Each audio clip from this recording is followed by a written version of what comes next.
What's up, everybody? Welcome to Flagrant 2, no easy buckets, analysis by assholes, water cooler commentary for your sports needs. We are here. We are back. I'm Andrew Schultz. I'm here with Akash Singh. Yeah. Kaz is in the building. Yeah. Hey, guys. He's back. What's up, folks? Kaz is back. Feels good. And I got my cape out today. So exactly. What he's referring to is his do-rag. You guys cannot see if you're not watching on the YouTube right now. Right now, we are recording Sunday morning before football. Yes. And we're doing this because Alex and I have to fly out to Europe to go do some shows. Mm-hmm. Make sure y'all get some tickets. London sold out, but we still got some Views tickets from the Sis. Antwerp, Amsterdam, Oslo, Copenhagen, Stockholm. Somber note, we got to start the podcast on, obviously, R.I.P. Mac Miller. Rest in peace. Easy Mac. Sad one. I don't know why. I was walking down the street and it kind of like... I think what bothered me about it was obviously, somebody loses his life. It's somebody I've met a few times just in, the MTV circles and seemed like a nice kid. But whenever someone dies, there's this thirst for their content, right? Mm-hmm. It's like, let's go check out his music. And then all of a sudden there's this new appreciation. It's like, whoa, this guy, and myself, I'm included. I was like, whoa, this guy actually had some really cool songs. This is good. And I think what happens is that we take for granted, because of the internet, the proximity we have to content and content creators, right? So we're like, okay, here's Mac Miller. Yeah. He's making music. All right, I don't really care that much. He's not in a big, rap beef. Yeah. He's not, swinging on someone at the fucking Met Gala or whatever like that. He's not. He didn't have a gimmick. He's just a dude. No gimmick whatsoever. I mean, maybe early in his career, his gimmick was he was the white kid rapping, right? But later on, he just became a musician. Mm-hmm. And so I think there's this idea in our heads, which is like, well, I'll get to that eventually if the song is good. And then someone dies, and then you realize there's a finite amount of art that person can put out. Yeah. There'll be no more Mac Miller songs. Yeah. That's it forever. Yeah. And now we have this thirst. Yeah. We're like, fuck, well, I got to get some of this. This is all, it's like when Van Gogh dies and all the paintings go up. Yeah. I mean, that happens with a lot of artists, and I could speak to it from a different sort of appreciation, because that's how my career got started. I came up in that blog era. I came up in, running these websites or running with people that ran these websites, where our job was literally to find these people and put them on, and and find their music and try and appreciate their trying to appreciate their potential, especially as young kids. And he was one of those guys that was like a child of that blog era. You know what I mean? Like the Nah Rights, the Two Dope Boys, You Heard That News, Misinfo, Karen Civil, all those websites. And he was a kid that I met almost 10 years ago when I was covering Wiz Khalifa at The Source. And his manager brought in Mac because they were on the same label. And, we were covering Wiz, but it's like, yo, this kid, he's really talented, yada, yada, yada.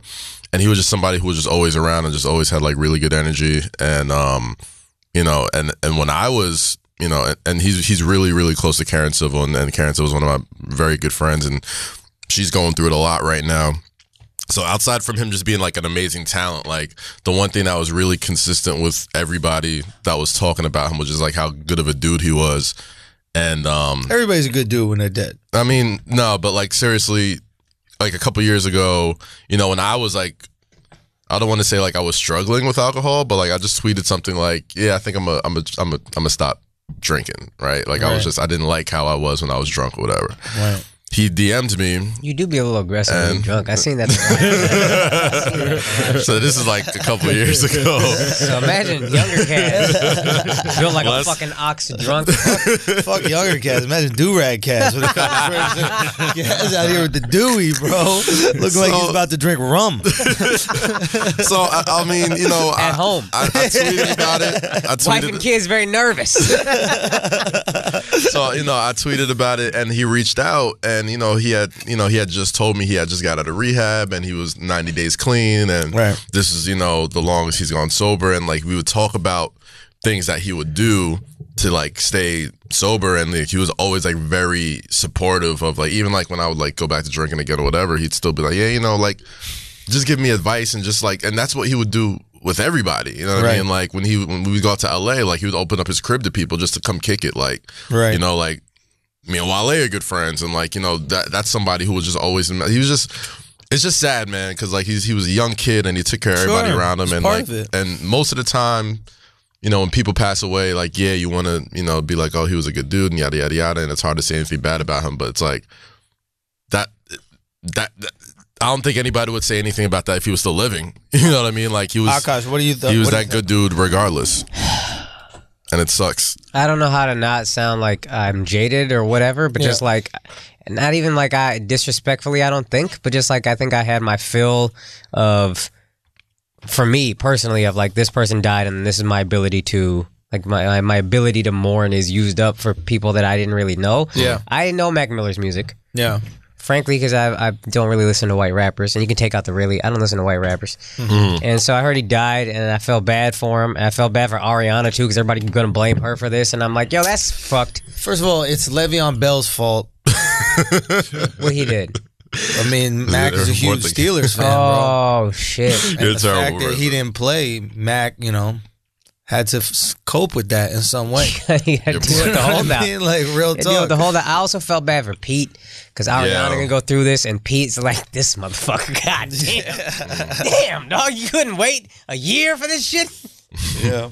I don't know. It's I think what happens is like, in terms of, it's not like a personal relationship that I have with this person. It's just this weird thing where, as like a content creator, you want people to appreciate your content, and you don't want to have to die for it, right? You want them to value the content while you're alive. So that is the game in a lot of ways. Yeah. How do you get someone to value your content while you're alive in an ethical manner? It's easy to go out there and start fucking shooting shit. Yeah. You know, it's easy to go out there and start like fighting people. How do you get people to value your content in an ethical How many people in our lifetimes have done that? I'll give you Jay, Beyonce, to become larger than life while you're alive, to get... this person is dead mourning. This person is dead celebration while you're alive. I said this to you actually. An early death to me for a legacy is the best thing in the world. Like, like if Michael Jackson died right after Thriller was released, think about the legacy that guy leaves around. Yeah, like, that's what I felt with XXX Tentacion. Is that like, in a way, I thought he died before things could come out that would ruin. Oh, he was his relationship with his fans. Now, yes, there were already things about him and the allegations of, like, you know, beating up the ex-girlfriends, etc., right? But if those were confirmed through the court of law, right? Now that relationship and what he meant to his fans is severed. Now all those people that looked up and idolized him, right, are like, oh, fuck, I was idolizing this person who was abusive. I was idolizing this person who was a piece of shit. So in a weird way, sometimes dying doesn't only protect your legacy, it protects the effect, the profound effect you've had on people. Think about with Michael Jackson. Imagine, like you said, he dies, and all you know about him is this beautiful soul with this amazing voice, incredible entertainer who cared about kids, not wanting to fuck them. You know what I mean? Like, you be like, what a great dude this guy was. The best There'd be like 3 or 4 kids who were like, man, he wasn't that good. He built this whole house just so kids could come play with monkeys and ride a roller coaster. Yeah, you see a couple monkeys, but then you gotta see this motherfucker's dick. So, y'all don't know the real price of admission for Wonder World or whatever this shit is, Dreamland. The best death ever is Gandhi. And that's not just me saying it because he's Indian, but my man got assassinated at 81. Oh, I thought he lived still. No, he got assassinated after basically freeing India, not single-handedly, but, you know, the guy who gets the most credit. And then he gets assassinated. So he lived a full life, 81 years, and then everybody's like, oh my God, this man got assassinated. It's a great death. Who killed him? Somebody who blamed him for the partition between India and Pakistan. Somebody who said, some crazy guy was like, this is your fault that this happened, and shot him. But Gandhi was, I actually don't know. I mean, back then you wouldn't know. I don't know if he was Muslim or Hindu. I don't remember, to be honest. Yeah, that is really the best death. I would throw Biggie in there. Biggie had. But he didn't get the life, bro. Gandhi lived to 81. 81 is a full ass life. I understand that, but I feel like as far as an artist is concerned and being able to appreciate, like in the Michael Jackson theory that we just put out, Biggie got to die before he could make anything whack. Right. Everything he put out, like he wasn't born in an internet era where like shit was like unfinished or whatever. Like literally everything he puts out is fucking amazing. Yeah. And then he dies super young. Die a hero or live long enough to become the enemy. Yeah. And real talk. But that's I think what was so profound about what Akash was saying about Gandhi is that most of these motherfuckers die before we realize they're whack. Yeah. Like a lot of people only got 10 good years. Yeah. Right? This dude went 81. Yeah. 81 and then gets murked as if he was gonna do more shit. Right? Like, I'm here freed India. He ain't going nowhere. Yeah, we free. He really like black he probably paid the dude. He's like, fam, just shoot me, man. Bro, I can't do no better. I was on borrowed time by the time I was 65, bro. You're doing me a favor. Real talk. Maybe that's the way to go, man. Maybe you orchestrated that. Death, man. It's like, bro, I'm Gandhi. You think I'm going to hell? Bro, that's what Gandhi did. Maybe Gandhi hired a Muslim dude to kill him so he could ignite some beef so that y'all would appreciate how amazing he was while he was alive. He was like, y'all see this shit, right? Yeah. Oh, y'all like peace? Yeah. We gonna see what it's like without peace. We're gonna shut this shit down now. Oh, man. Anyway, appreciate the motherfuckers you got while they're here. Give people their flowers while you can still smell them, man. Yeah. Don't wait for them to fucking go away. It's on content creators. It's on us to find ways for you to enjoy it while we're here. Yeah. What's tricky in the internet age, too, because the best way to kind of do it is just be gone for a while. Yeah. Johnny Depp, before recently, he would just be gone. He's just living in France. You didn't see this motherfucker ever. Then he'd come to a movie that was dope, and then he'd leave again. Yeah. And you can miss him. Yeah, you know who I could like add to that type of fucking thing? Will Smith. Like Will Smith, like he switched up. No, that's the thing though. Like, you know, Will Smith was a super mega popular fucking movie star. Yeah. And, you know, and he said himself, the reason why he stayed off social media is because, like, back in the day, as a movie star, like, you had to have that mystery to you. You had to be, like, untouchable and yada, yada, yada. Right. And even then, like, you know, people are talking about what good movies does Will Smith really make? Right. Like, they're big budget movies, but they mostly suck. But now he gets on. Now he gets on Instagram. No, back in the day, of course, back in the day, yeah. But we're talking about like in the past, like 10, 15 years. What banger has Will Smith really dropped? It was Pursuit of Happiness was dope. The one where he gave his body to people. 7 pounds. 7 pounds. 7 pounds is good. That shit was fire. I got emotional, son. Man, you tough motherfucker with a do-rag. Pursuit of Happiness made me cry. I ain't gonna front. Pursuit of Happiness made me shed a thug tear. But of course it did. It was a great fucking movie. I'm saying 7 pounds wasn't. No, but he's acknowledging 7 pounds wasn't a good movie. Oh, you saw 7 pounds? Yeah. Oh, I thought you said you didn't see it. No, I saw it. 7 pounds was bro. When he's on the phone making sure the person is a good person, he's being a piece of shit to the blind dude. Was it the blind dude? I don't know. Remember, he was talking. I'm talking recent. He wanted to make sure that you could use that you were going to be the right donor. Yeah. So he was testing how good a person you were. And he was calling the guy. I don't know. This is a while back. Yeah. But that's what I'm saying. It's a while back. But he was calling the guy who didn't have any eyes, and he was calling him a blind. He was calling him all these fucking words, and the dude was just sitting there fucking taking it. Mm-hmm. I mean, it was a really powerful scene, man. I mean, he's that's great. You know what? I'll give you 7 pounds. But I'm talking about like recently. Like he had that movie with like Margot Robbie, the chick from Wolf of Wall Street. Yeah. That was fucking terrible. Yeah. She had another. Whatever the fuck was here's a bigger question. It took down a good Indian director at that movie. Me Too, that motherfucker. Who is the director? M. Night. M. Night Shyamalan. M. Night been doo-doo. M. Night Shyamalan's been. That motherfucker have. The jig's been up on M. Night Shyamalan.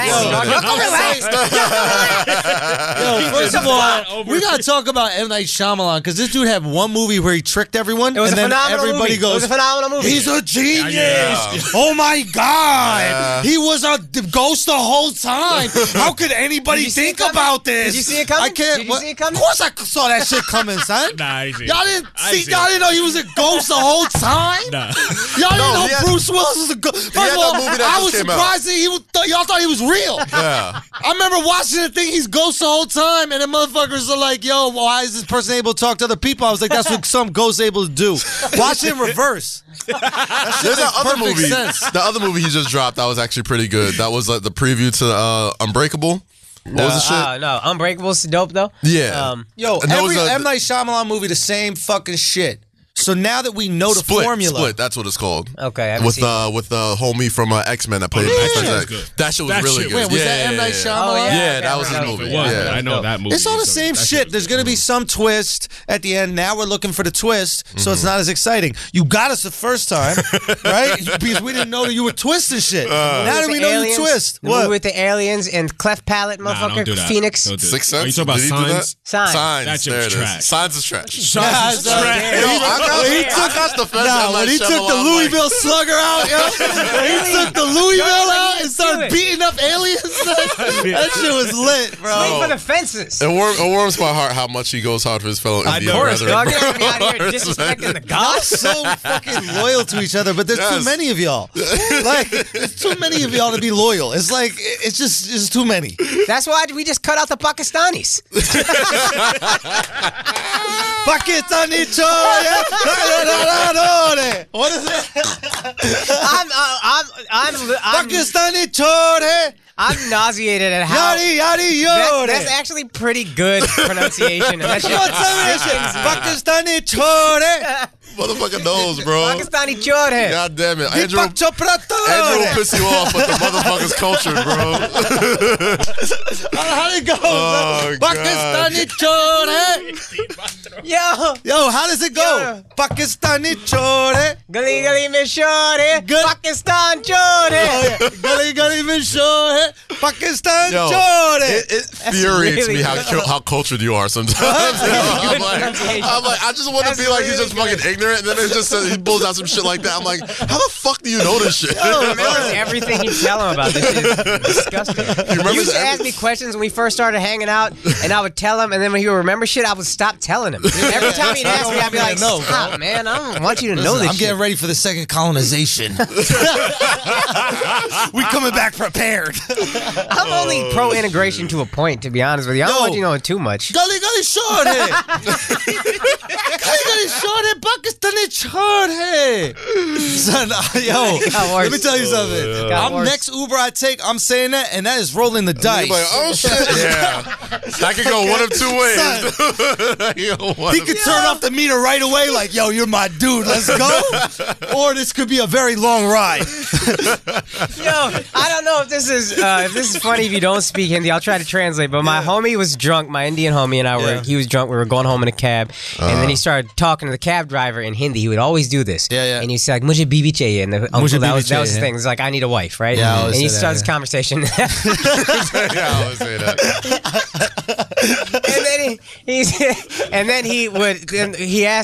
He looked at the guy's name and found out he was Muslim. You could tell by the name. And then he asked if he said, "Are you Indian?" And the guy said, "I'm Pakistani." And then he's like, "Oh, okay." And then my boy asked him, "Who does Pakistan belong to?" Pakistan, Kashmir? Indian hai ki Pakistani hai? Kashmir, yeah. Kashmir, sorry. And then the cab driver didn't really answer. And then as we're leaving, my friend says, "Which girls are prettier?" And the cab driver doesn't really answer. And then in Hindi, I'll translate. In Hindi, my boy goes, "Uncle, let me tell you something. Pakistani girls are prettier. But Kashmir, Hindustani." And then he got out. I was fucking dying.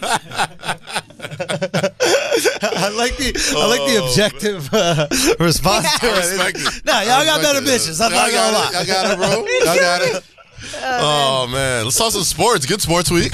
Did we have some good sports week? It's a good sports week coming up. Well, wait, hold on. First, can we do Nikki Cardi first? Oh, that's a good. Oh shit, that's a good. That's sports. You keep us on track. That's sports. It's a good sports week, but this is MMA. Oh baby, this is the best MMA fight in history. I've been waiting for this for a while. Somebody got a knot on their head. It was great. So Nikki and Cardi fight at some fashion New York show. Fashion Week. New York Fashion Week. I feel like it's always New York Fashion Week. Yeah, and so there's this fight, and it's just. So let's paint the picture for people who may not be caught up or living under a rock. Apparently, they both get to New York Fashion Week at some designers show or whatever. Nikki and Cardi run into each other again. Allegedly. I'll just say allegedly because, all I'm going through is some TMZ videos. Right. Nikki said something about Cardi's child. Yeah. No. Nicki liked a tweet about Nicki, right. Thank you. Nicki said Cardi was upset about that. And Cardi had pressed her on a couple other occasions. Yes. And Nicki apparently was copping pleas. Yeah. And there's photographic proof of them being face to face and nothing popping off. Yeah. And let's keep it real. Nicki's a performing arts school kid. She's drama. She's a LaGuardia in Manhattan. But she's a dork. Yeah. Right. She's not like about that shit. Yeah. You know what I mean? She's like a theater nerd that was very talented in terms of her like ability to entertain. But at the end of the day, she's not about that level. Ain't no thugs at LaGuardia. The same high school De Niro went to. Facts. You know what I mean? Like, let's go. You're learning Shakespeare and shit like that. You're like reciting lines, right? Like that's why she's so good at all the characters that she does, probably, right? Yeah. Her actual persona is a character. I don't even know what Mouse had the funniest tweet, and it was like, or somebody had a tweet. I forget. It was the only thing real about Nicki is her skeleton. And I even got questions about that. Like, my who fucking knows? But so basically, Cardi's from the Bronx, bro. Like Cardi was a stripper. It's a different situation. That's always been the appeal to Cardi. The appeal to Cardi has always been her authenticity. Yes. Like, we've seen her like she is a regular, degular, schmegular girl from the Bronx that everybody knew. Everybody that was in New York City, whether you were running on radio, whether you were in strip clubs, whether you were like, you knew who Cardi was. I don't think people realize how accessible Cardi was before her fame. Dog, that's what I'm saying. Cardi would be at all the parties. Like Cardi, if you know Loopy's like a great New York City character. He was a guest on the show. On the show, obviously, and but like Loopy and Cardi used to do videos together. She's like a New York staple, at least for like us growing up in the city. Yeah. Maybe outside people didn't know it as well. Cardi was very accessible. Yeah, Cardi. Yeah. So she blows up. Nicki feels threatened because Nicki's shine is definitely one dimming. more side note about Cardi's fame. Even for white people or people who grew up in the suburbs, people who didn't see hood people growing up or whatever, there's this fascination with that. Yeah. But then when so Nicki gets that, but then when an authentic version of that comes around, exposes it. Everybody, even the white outsiders, will be more fascinated with, this girl is gullier. Sure. This girl owns who she is more. This girl is more. She mouth click every fucking sentence. That's what I said on Brilliant Idiots. It's like, it's very similar to comedy, right? It's like when a comic goes up on stage and he's the real deal, and he is his authentic self, the next comic following him, if he's not as authentic, the audience sees right through it. They don't know why they see through it, but they do, right? They just see character, they see persona, they see fraud. And that's what happens. Real always exposes fake. And that's why we saw this coming. Yeah, we've all saw this coming with Nicki, and that's why, and Nicki didn't do anything different. Literally, my boy said it the best. He goes, a shinier toy came along. Nicki's been the exact same person the whole time. No, that's the problem, though. That's the problem. She's been the same exact person since 2009. She didn't evolve, but like she's just not good enough anymore, right? Like Nicki built like a doll, and then a real human being came around. There we go. Yeah. She's Barbie. You're literally you Barbie, are Barbie, and then the real person came. Yeah, exactly. And that's just what happens in sports. It's what happens in everything, right? Yeah. We've seen when LeBron came into the league, or Shaq is an even better example. Shaq came into the league and changed basketball. Yeah. Right? Like this as far as like personalities as well too. Like just being personality, but also physicality. I'm saying like physically you could not handle him in the post. The game had to change because of it. And that's what Cardi did. She came in and Nicki was trying to play post D and it ain't working. Now she getting shoes thrown at her. Yeah, and the thing that's kind of whack about it, not whack, but I've read a lot of people talking about, we didn't finish the story real quick. So they just tussled at this. Nicki didn't tussle. Well, Nicki didn't tussle. Yeah, Nicki didn't tussle. Nicki was there with, I think, Riley or some rapper I'd never heard of. Some big-boned woman that I've never, and I guess it was the equivalent of like, you're going to run into somebody, so you bring your big cousin with you to make sure. So it's what I would do if I had beef with anybody. I bring y'all. Exactly. Nicki and I relate on that level. So Cardi pressed her, and shoes were thrown, And, you know, Cardi left with a lump on her head, but apparently that was from her own security guard. Who, like, elbowed her by accident. Trying to break up the thing. The picture of her with her chin up and the fucking knot on her head. Oh, smiling. I'm just like, so God damn it, yo. That fight alone just gave Cardi another 5-year run. Immediately, like, just sign the check, whatever the fuck. And what I was getting to before is, like, the thing that bothers me about it is, like, people are like, oh my God, like, this is what happens when you bring brown people around these establishments. They're making us look bad and yada, yada, yada. And I'm like, bitch, no, if you, like, read, so Akash was like, don't say brown. No. Don't involve us in that. You know, a couple weeks ago. The bitch from Scorpion was very polite in the front row. What's that? Serpico. What's the show? The Indian chick? Quantico. She was very polite and poised in the front row. So basically what I was saying is, like, you know, that is on y'all. A couple weeks ago, I was talking about, like, you know how, like, these hoity-toity high class black folks that always look down on, like, the, you know, they think the hood shit. Yeah, like you know, and they're like, oh my God, the way Caucasians are gonna look at us, they're never gonna invite us back here ever again. It's like, bitch, shut the fuck up. Like, get the fuck out of here with that shit. It's like, you can't, like... There are certain people that will think that way. I'm sure they will. We got white people like that, too. Of course. But do you know what the... whites? But the people who say that... middle-class whites come through, they look at the same thing. They're like, oh, look at the problems that they're starting. Look what they're doing. Listen. Do people know... Yeah, I'm about to say, turn that shit down. Yeah. Like, do people know exactly what happens at these New York Fashion Week parties? Right. For them to be worried about a fucking fight, bro. There's people doing blow. There's these rich people walking around fucking prostitutes and shit. Right. There's fucking all this. It's decadent. So far, you've described behavior. 2 things that are very fun for everybody. Exactly. It's like, it's not but degenerate behavior. So, like, what the fuck? If some real shit goes down, justifies fighting. I think there's a difference between physical violence and consensual. I'll tell you what justifies fighting. It's Cardi. No. You're 100% right. But I guess what I'm saying is I've seen a lot of people try to make this argument. It's like, look at all the other fucked up shit that's happening. Don't put this on us. And nobody's putting this on anything. I don't think 2 people should represent a community. I think that's stupid. But there is a difference between you choosing consensually to consume cocaine, you choosing consensually to have sex with a prostitute, and somebody inflicting violence on you when you might or may not want violence inflicted on you.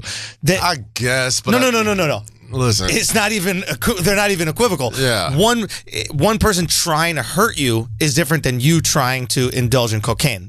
We have to draw a line somewhere. Their point is their broader point, and maybe you're picking it apart. But the point is, like, it's hypocritical. It is hypocritical. I don't think it is. If you want to go to the party and punch yourself in the face, that's on you. I mean, essentially, that's what you're doing when you're doing drugs or alcohol. You punch yourself. Once you're inflicting violence on someone else and you put other people's safety in jeopardy. Real quick, I don't want to go too long on this, but I think the people who they're talking about aren't judging the fact that it's violence and you're hurting someone who's innocent. They're saying this is classless. Yeah. And they're saying don't call that classless when this other shit is happening. That's all I'm saying. I see what you're saying. Got you. Yeah. So it's they don't want to be associated. It's the hoity-toity fucking blavity blacks. It's below our dignity. It's below our dignity to fight or to throw shit. Like, no, I'm 100% down with removing dignity. Fuck dignity. I got no dignity. Right.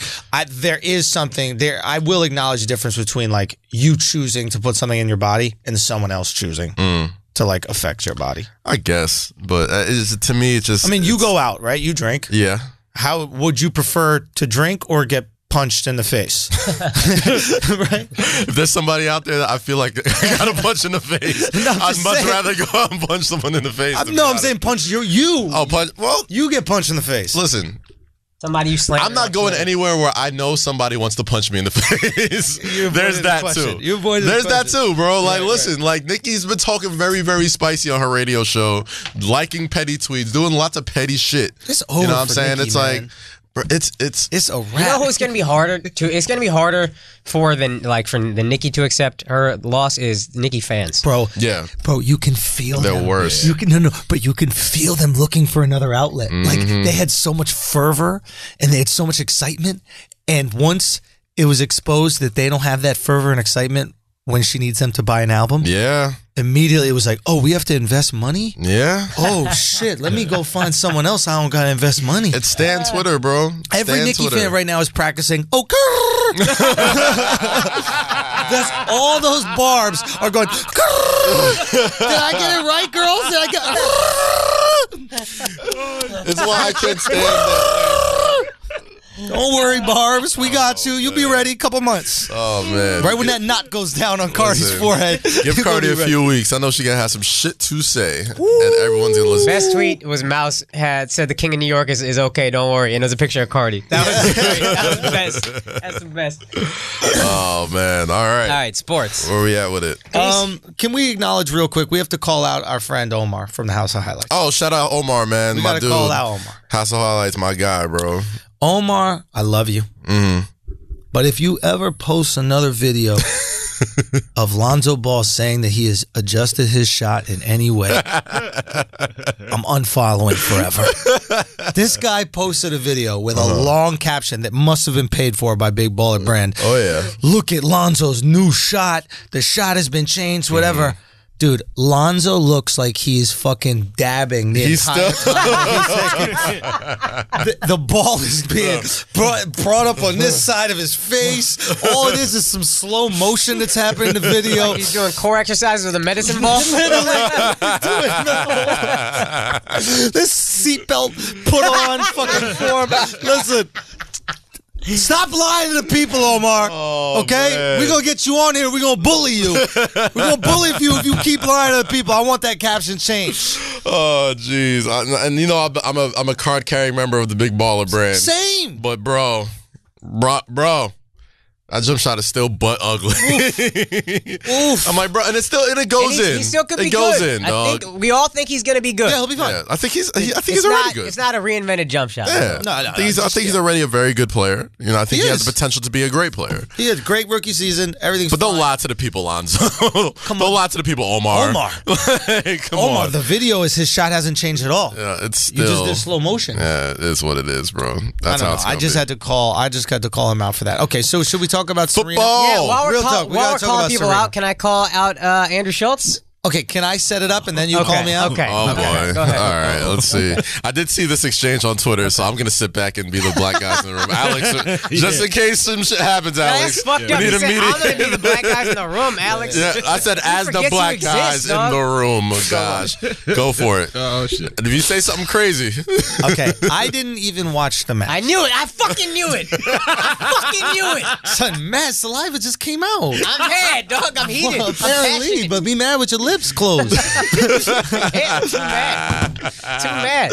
Okay. Chris Scopo is picking me up to go do my shows in Jersey. Right. Stress Factory. Right. We're going out there. Thanks to everybody who came out to Stress Factory in Jersey. We go. The spit landed on my phone, Ew. son. Too big. Son, the spit is so big, I thought it was a camera. You know the little dot for the fucking camera on the phone? Don't change the subject. Listen. Don't change the subject. I'll clean it off, though. All right. I mean, I will not clean it off. I'm not a monster. So I get into the car with Chris. Right. Chris is the funniest guy to me. He is a sports fan. Right. Yeah. Meaning he will watch women's sports. He'll watch like random shit. You know what I mean? Like he just loves sports in general. We're going to get Chris on here. Yeah, to defend baseball. Well, I think we'll get him on for like playoffs or something like that. Okay. So Chris Comic always opens up for me. He's great. So he's watching the game on his phone as we're driving to the gig in rain. So putting us all in jeopardy. Oh, I thought you were in an Uber. He's driving. No. He's driving. Shit. It's a Subaru. Safe car, but still, I'd rather the eyes on the road. Okay. When I get in, like the recap is happening. Okay. All I see is a clip of her smashing a racket, getting a point taken away. Right. A clip of her going to the ref saying, "I don't need to cheat to win. I'd rather lose." And then her sitting with the girl, the Osaka, who looks like Christian Polanco. Right? Exactly like Christian Polanco. Like the soccer cooligan that we have. I need to look it up. I remember Christian soccer hooligans. Yeah. So I see the poor girl crying, and I see Serena, which I thought was very incredibly classy, is to tell everybody, don't boo. This is an amazing win for her. What a powerful moment. Yeah. Let's support her in this. Right. Like, we forget, Serena also just lost like $2 million.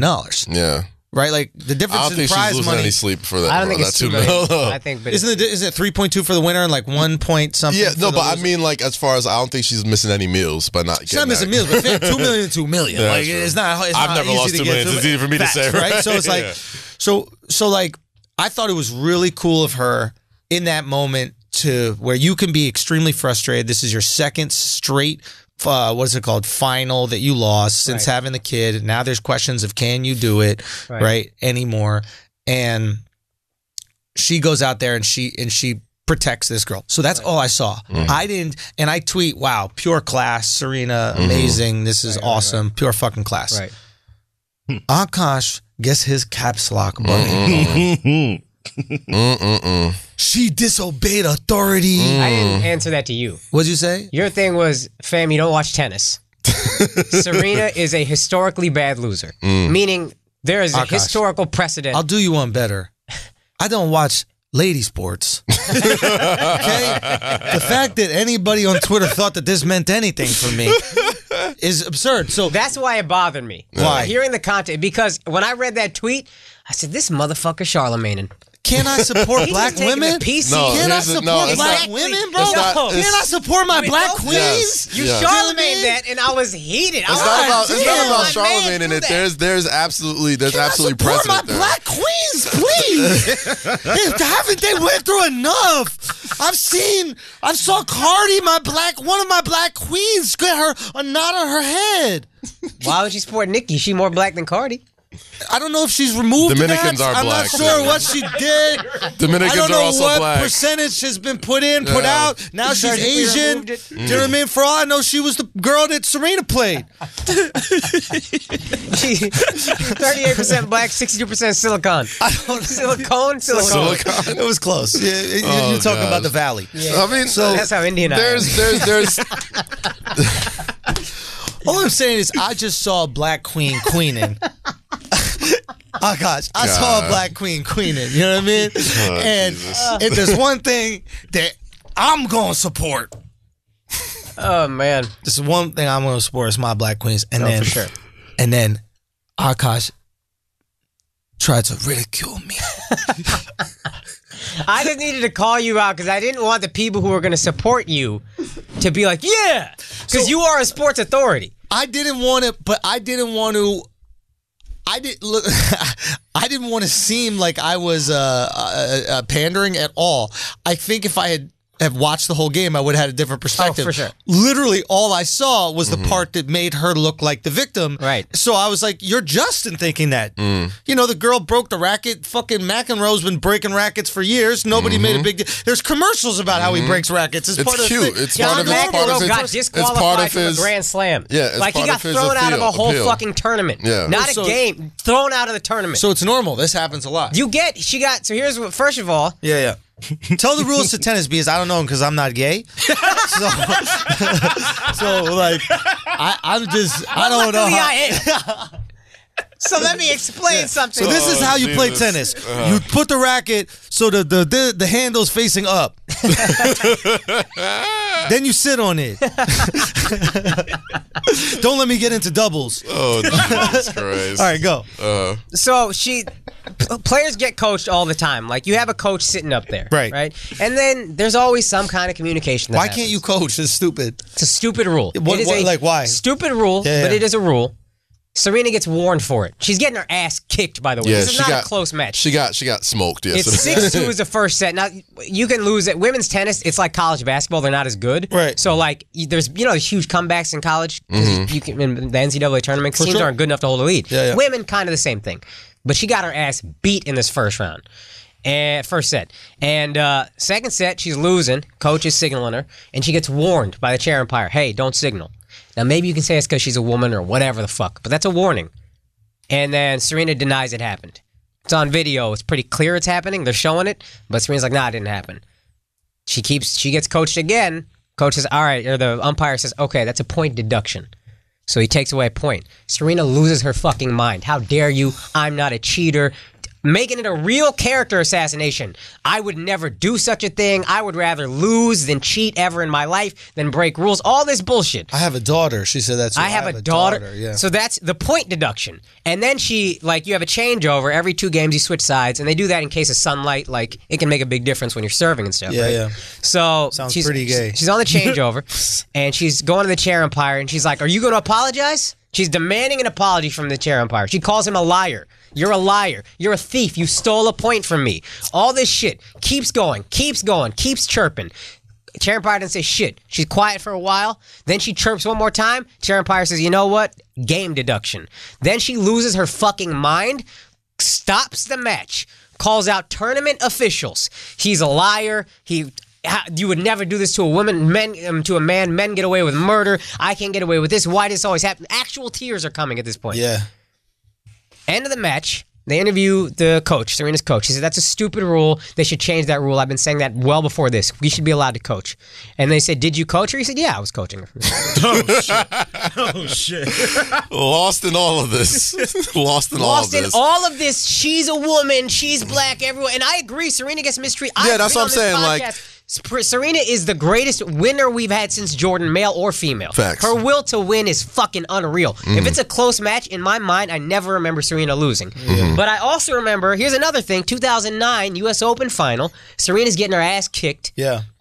She's getting called for, like, I think, foot faults, where your foot goes over the line, whatever, you're serving. You're going to suck that dick? No. But then she gets called for a couple of those. Right. She says to the back judge, she takes the tennis ball, she goes, I swear to fucking God, I'm going to take this fucking tennis ball and shove it down your fucking throat. I remember that. I remember that vividly. To an umpire. Here's male or female. Here's my and thing. she got deducted a point on match point and then freaked out then. Here's too. my thing. I'm really glad you brought this up. I'm so happy I finished before he could do gay shit with that banana. I'm so happy I finished before he could do gay shit with that banana. Right. Right, hold on. I love y'all Serena ever started Williams. eating a banana like this?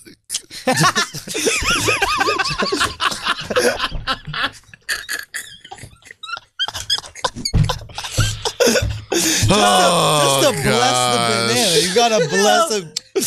Yo, you know what's funny about the way I'm sitting? This is how you gotta take a shit in India. I instinctively jumped to that shit so quick. That was instinctive. So easy. That was for him. innate in me. I just hopped up into that motherfucker.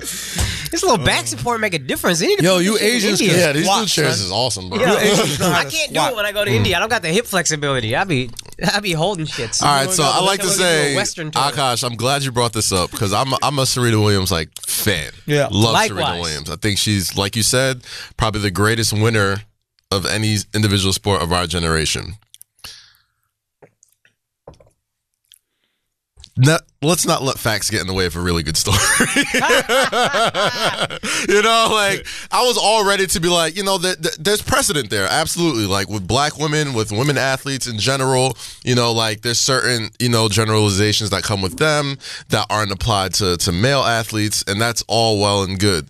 But the fact is, she cheated. Like, Sure, people get away with it. But she cheated, and she got warned, and she got all that. And not to take away from that, like, the worst thing about this whole thing is it takes away from the fact that, like, she got her ass handed to her. That's what I think she's doing. I think she's shifting the narrative from I got the shit kicked out of me to I'm a victim. That's fair. And then it went to, oh, look how gracious I am in defeat. I'm like, and that's Serena, why that tweet, even though you You weren't gracious, bro. I wasn't watching. She wasn't gracious in defeat. Like, don't make this a race and gender thing right now. Like, watching women's tennis. You got I was your watching ass the college beat. games with a college team. Tweeted out a strong liberal opinion. Oh, geez. I'm watching college games. Okay, I'm watching college football. All right. What are you watching? Whatever team looks. See, I know you don't watch college football. Can I tell you? Can I tell you which one? Okay, go ahead. I was watching whatever team looks the most like the real teams. So I like Iowa because it looks like the Steelers. So I just pretend it's professional. Fair enough. You know. So I was watching Iowa, which actually was playing at night, so I wasn't watching Iowa. All right, fair enough. Point is, I don't think that what we're doing is giving enough consideration to this umpire. Right.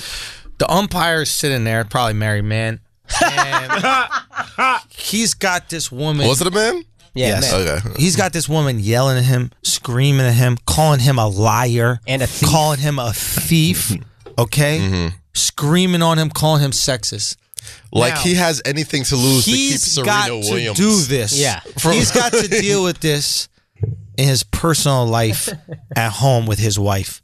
And how many times do you think he'd love to look at his wife and go, Point deduction. game deduction. Game deduction, point deduction. Like she wild out. It's over. She wild out. Like the thing that it's whack about it, it's like what? All right, say okay, the guy's a thief. The guy's cheating him. What umpire in their right mind think it's bad for business for Serena Williams to not win?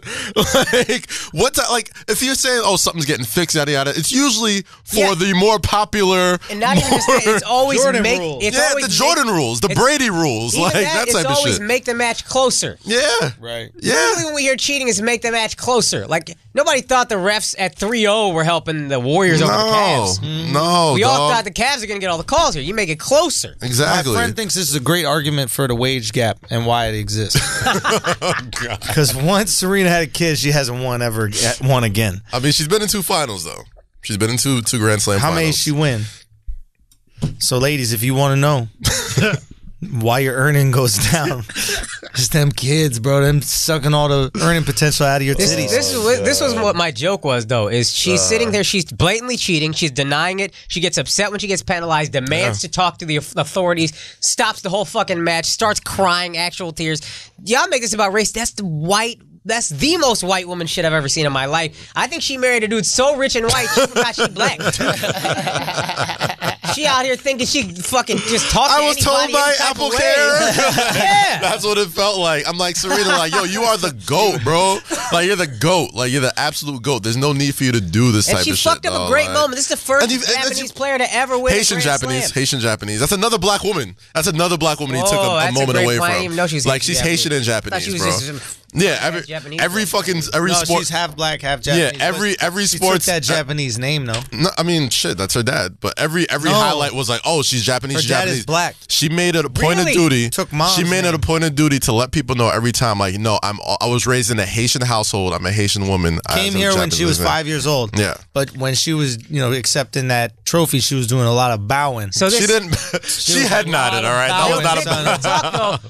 I'll tell you what, Serena, everybody acting like Serena's so gracious as a girl. First of all, they're booing because Serena made such a scene. So now they're booing this girl. Then Serena, hey, let's give her some credit. And She had to apologize for winning. And then that's the most fucked up shit. whatever her name is, I don't even really watch. Naomi Osaka. Naomi Osaka. Naomi Yeah. Osaka bows to Serena. Serena don't bow back. She just looks at her. All right. This is humble Serena. We don't bow to foreign leaders, bro. We don't do that. Yeah, this is America. Yo, This is America. That's a little Trumpish, ain't it? Fuck yeah. Because Serena married a rich white man. She on Reddit, bro. She know ready. what she gonna read. I mean, Ready. it's one of those things. Like usually, I disagree with y'all, but it's like, bro, Serena, it was kind of classless. And I have It was been on kinda this podcast saying Serena is fucking She's amazing. the best Will to win is solo unprecedented. athlete I've probably ever seen. Will probably ever see.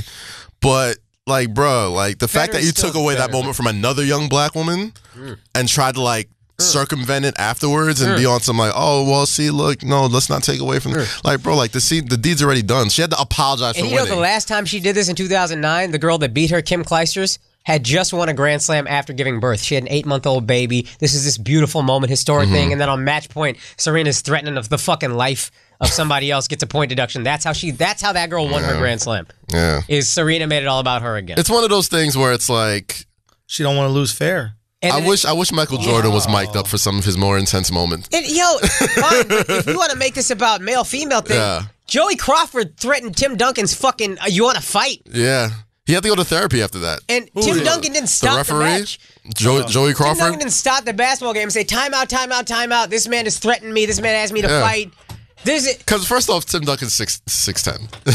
Sure, but he Joey didn't make it about Crawford- him. He didn't stop They're nothing. If you guys remember this incident, Joey Crawford, I guess Tim Duncan was laughing at Joey Laughing. Crawford Enjoying because Joey his Crawford life. was like, "Oh, you want to fight?" Yada yada. So he's on the bench, not doing nothing. He's just sitting there laughing, and Joey Crawford tees him up, throws him out, and it's this iconic moment where Tim Duncan just looking at him like incredulous, just fucking walks off like, "All right, whatever."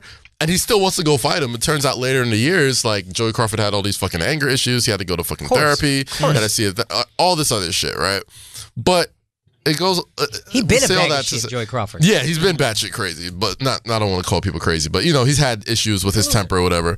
But I say a lot to say, like, if you're gonna make it a male and female thing when it comes to, you know, I understand some people are like, well, that's Serena Williams. You don't disrespect somebody who's done so much for tennis and yada yada yada. It's like, it's not about that right now. It's about you versus this woman in a final.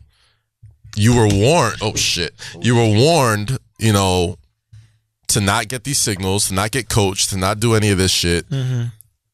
The dude was doing her job, guys. The dude was doing his job. On a women's sport. I can't stop fucking talking about this right now. All I'm saying is the dude was doing his job. Serena, you got to own that you wild out just a little bit, and you know what? You're entitled to wild out just a few times. If this is the first time this is the first time she bugged out like that, I'd be all on her side. But like you said, you brought up numerous occasions where she just blows a gasket when she's not. She's very gracious winner, of course, because she's a champion, so she hates losing. And that's what, and sometimes that's what you need. Like, if you're that great at what you do, like, that's probably the edge that she needs to be able to be as great as she is. And it is what it is. But let's not make it more than it is. Let's not make it more than, oh, well, it's because I'm a woman. It's because this. Like, stop it. Yeah. All I'm saying is, if you watch it just at the end, you get a way better view of a black queen. Like, and that's what I try to do, right, Alex? Like, Alex and I were watching together because we just support black queens. That is queen behavior to you, huh? That's what we do. Absolutely. Yeah, we're out here queening. Oh, you know what I mean? Y'all out here trying to tear down black women. Alex and I out here trying to support them. You celebrate the black women who marry white men. That's exactly. I didn't even know he was white. There was a whole other black woman on the other side. The guy that started Reddit is Caucasian icon. Snapchat. This is crazy. No, Reddit. It's Reddit. Reddit. Yo, that's the whitest of white. So they don't get whiter than Reddit. You don't think that man voted for Trump? Listen, that's where all. Shout out to that dude because Reddit really made my YouTube clips go viral. Okay. So I gotta shout out. Yeah, yours too. That fucking heckle video. 2 moments I had that went viral. What was the other one? This was the other one. Oh, and the conceited this. Yeah. So I gotta really shout out Serena's husband. And shout out the black queen Serena Williams. Do you know what I mean? Shout out Venus Williams, also a black queen. Venus is a queen, dog. Venus is a queen for real. Yo, shout out the woman at Gregory's Coffee that gave me the coffee. That's a black queen as well. Do you know what I mean? She is a black. I hate you so much. No, for real. She's a queen. And then also this morning, my Metro card didn't work on the way here, and I showed it to the lady at the booth. And the lady, ain't no Metro card worker a queen or king. What? Ain't no MetroCard employee a queen or king. Ain't no MTA employee. No type of royalty. Oh gosh. These motherfuckers are never. I'm sorry, Akash. You must have not seen the black queen to help me get my MetroCard working again. Okay? Because when she put that royalty on the swipe, it started going. So I just wanted to shout out all my black queens while I'm here. Use my platform. It was just a regular girl using black girl magic get you. It was black girl magic. That's what it was. It was. I swear it was. I swipe boop, and she was like, "Come here, baby." I was like, "What's up, queen?" And she took my shit. Swipe went right through. Black girl magic. You know what kind of sucks about this bit is there's no funny compliment to it. Like, I can't chime in because that's me too-y. What do you mean? He said that's me too-y. It's Mr. Me too-y. What do you mean? Is that a new adjective? If I'm just like, yeah, black girl queen, and then if I say white women queen, my soul feels disgusting. Oh, that's well, you already said it. Well, you just said it. You just said white racist. I know, and my soul hated me. White queen, so bro. There's no funny compliment for me to add on to. First of all, we need to shout out our white queens, bro. There's some white queens out there. You talking about the white people who live in Queens? Edit this part out. No, we gotta shout out. Please, Alex. Y'all need to put some respect on our white queens, man. Can you let this man get to his fucking punchline? I'm just saying. Respect game. All I'm trying to say is every good blowjob you had in your life started out somewhere from a white queen. And then that trickled into the rest of the culture. Blowjobs are trickle-down economics. They're trickle-down economics, just like that nut trickled down your dick after sexual Reaganomics? All that freaky shit that's happening, them girls eating your ass like you like.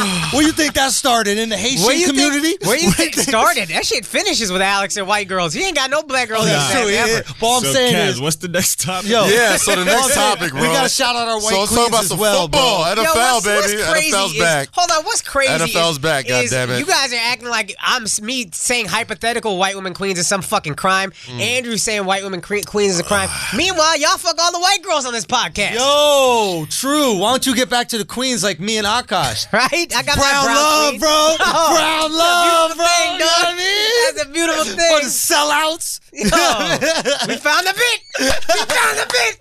Oh, I'm in now. I'm excited. That's what's All right, y'all want to talk about football? Let's talk about a bunch of guys that marry white bitches. Let's go. Y'all would want to talk about football, wouldn't you? Wouldn't y'all? All right, we out here trying to talk about black queens. Y'all want to shift the narrative. Probably won't even let us start with Russell Wilson. You probably like old Russell Wilson better. You probably quick to point out he won a Super Bowl with a white woman ever since he got with Sierra. He had That's how it is, huh? I see how it is. Black Mamba this, Black Mamba that. La La La Mamba. That's what it is. Okay?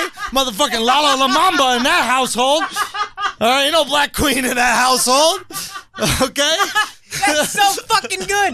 Nobody's gonna appreciate how good that is. Holy fuck. Gosh. La la la la mamba. La la la la la la mamba. Chiquitito, no porque de gracia. Wow. You really know bars, too. Come on, yo. Cultured ass white boy. Fuck. She makes me sick. Out here acting. This is why I love That's it. your king? That's your king? That's your king?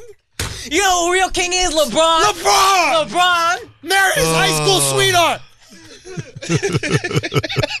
Jordan greater than LeBron. Jordan sneaking bitches in from Cuba on a fucking raft. Platanos and arroz eating ass. Motherfucker. The fuck?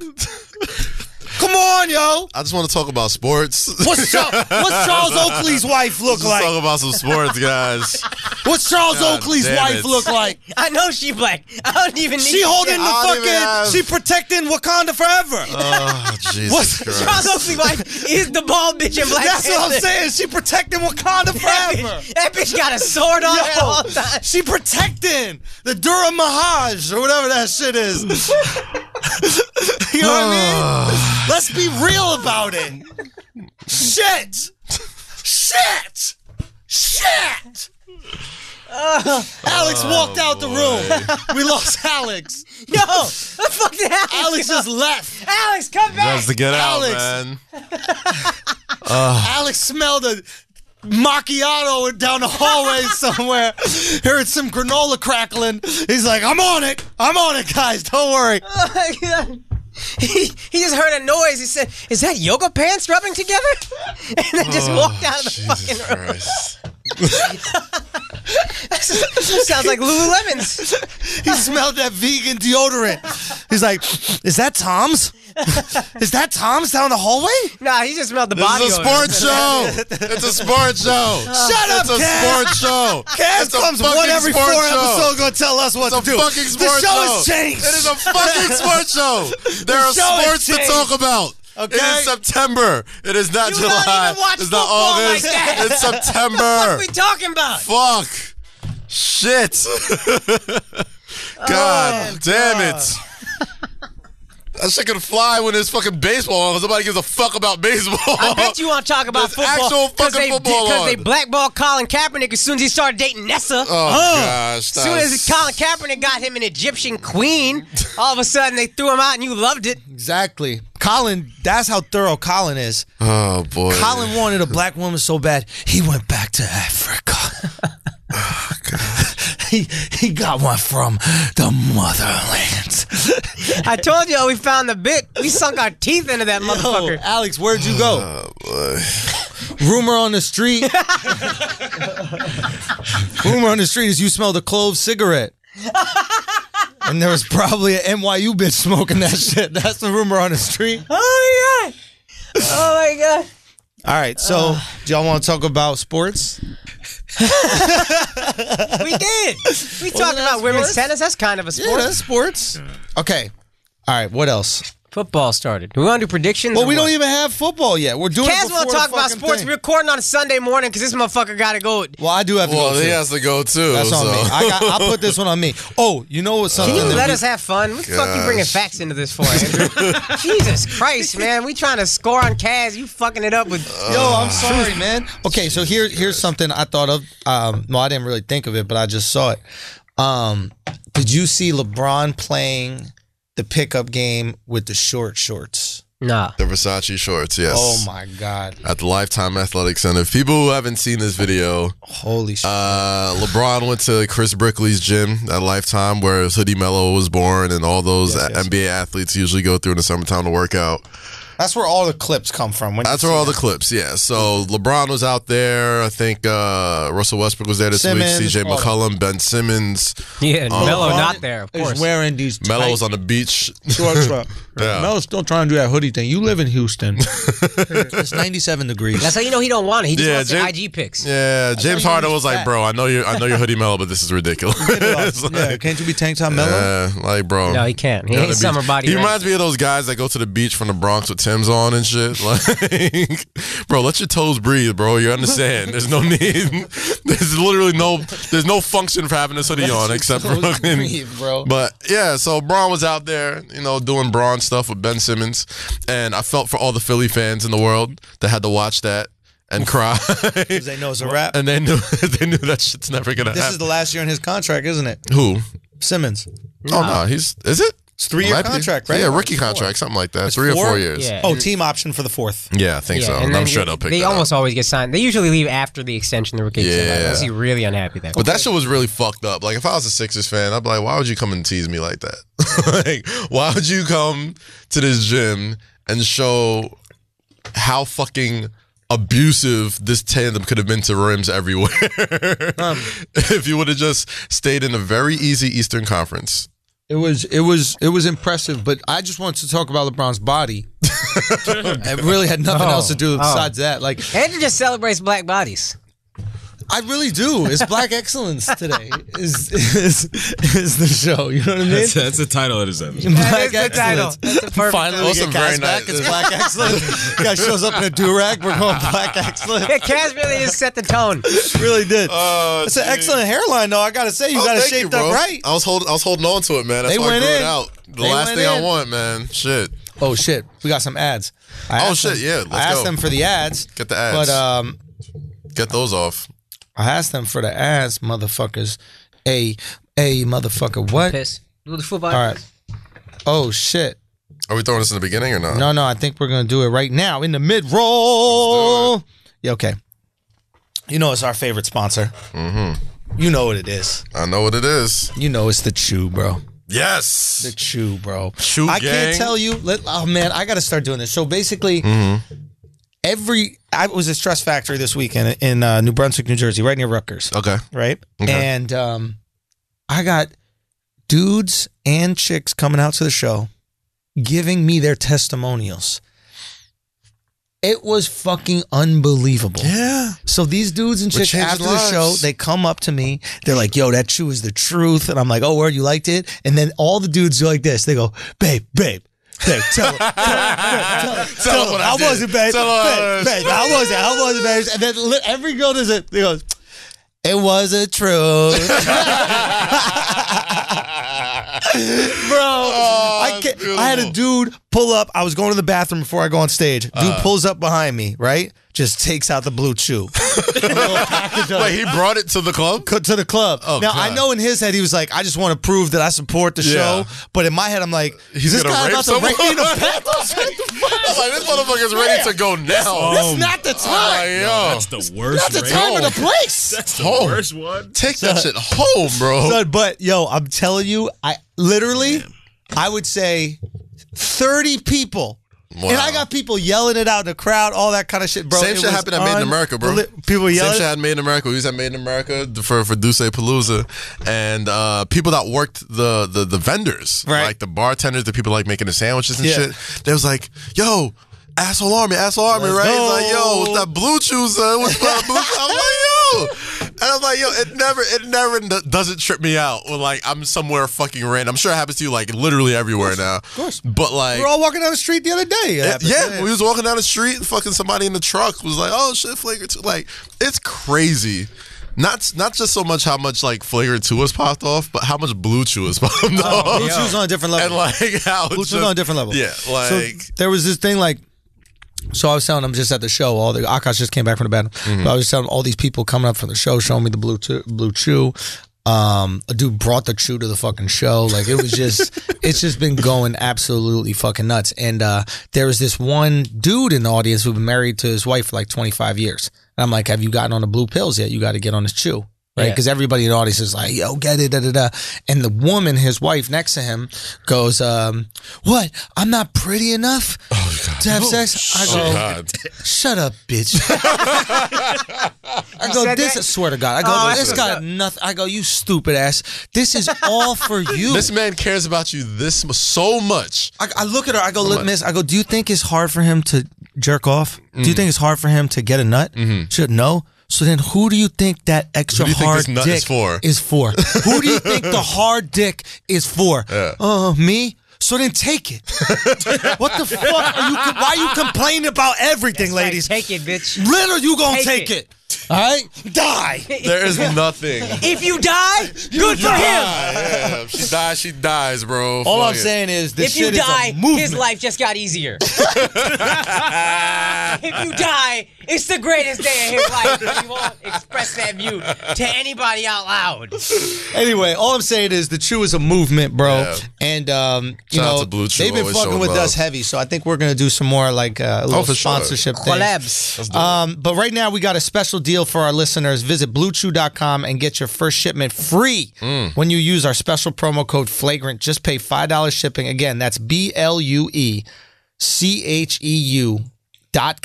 promo code Flagrant to try it for free. Okay, Blue Chew, the better, cheaper, faster choice. That's how you know how good it is. They give it away free. Listen, shit is crack. Listen, bro. That's what I'm saying. That's what any good drug dealer does. Any good drug dealer hits you with the hey. This is about get this shit male for free. Optimization. Okay, optimize your dick. You know, optimize like, everything about you as a man, bro. Well, that's what we do on this podcast. We want everything about you, and this is just one of those things, man. And I'm telling you, man, that Chew, y'all just.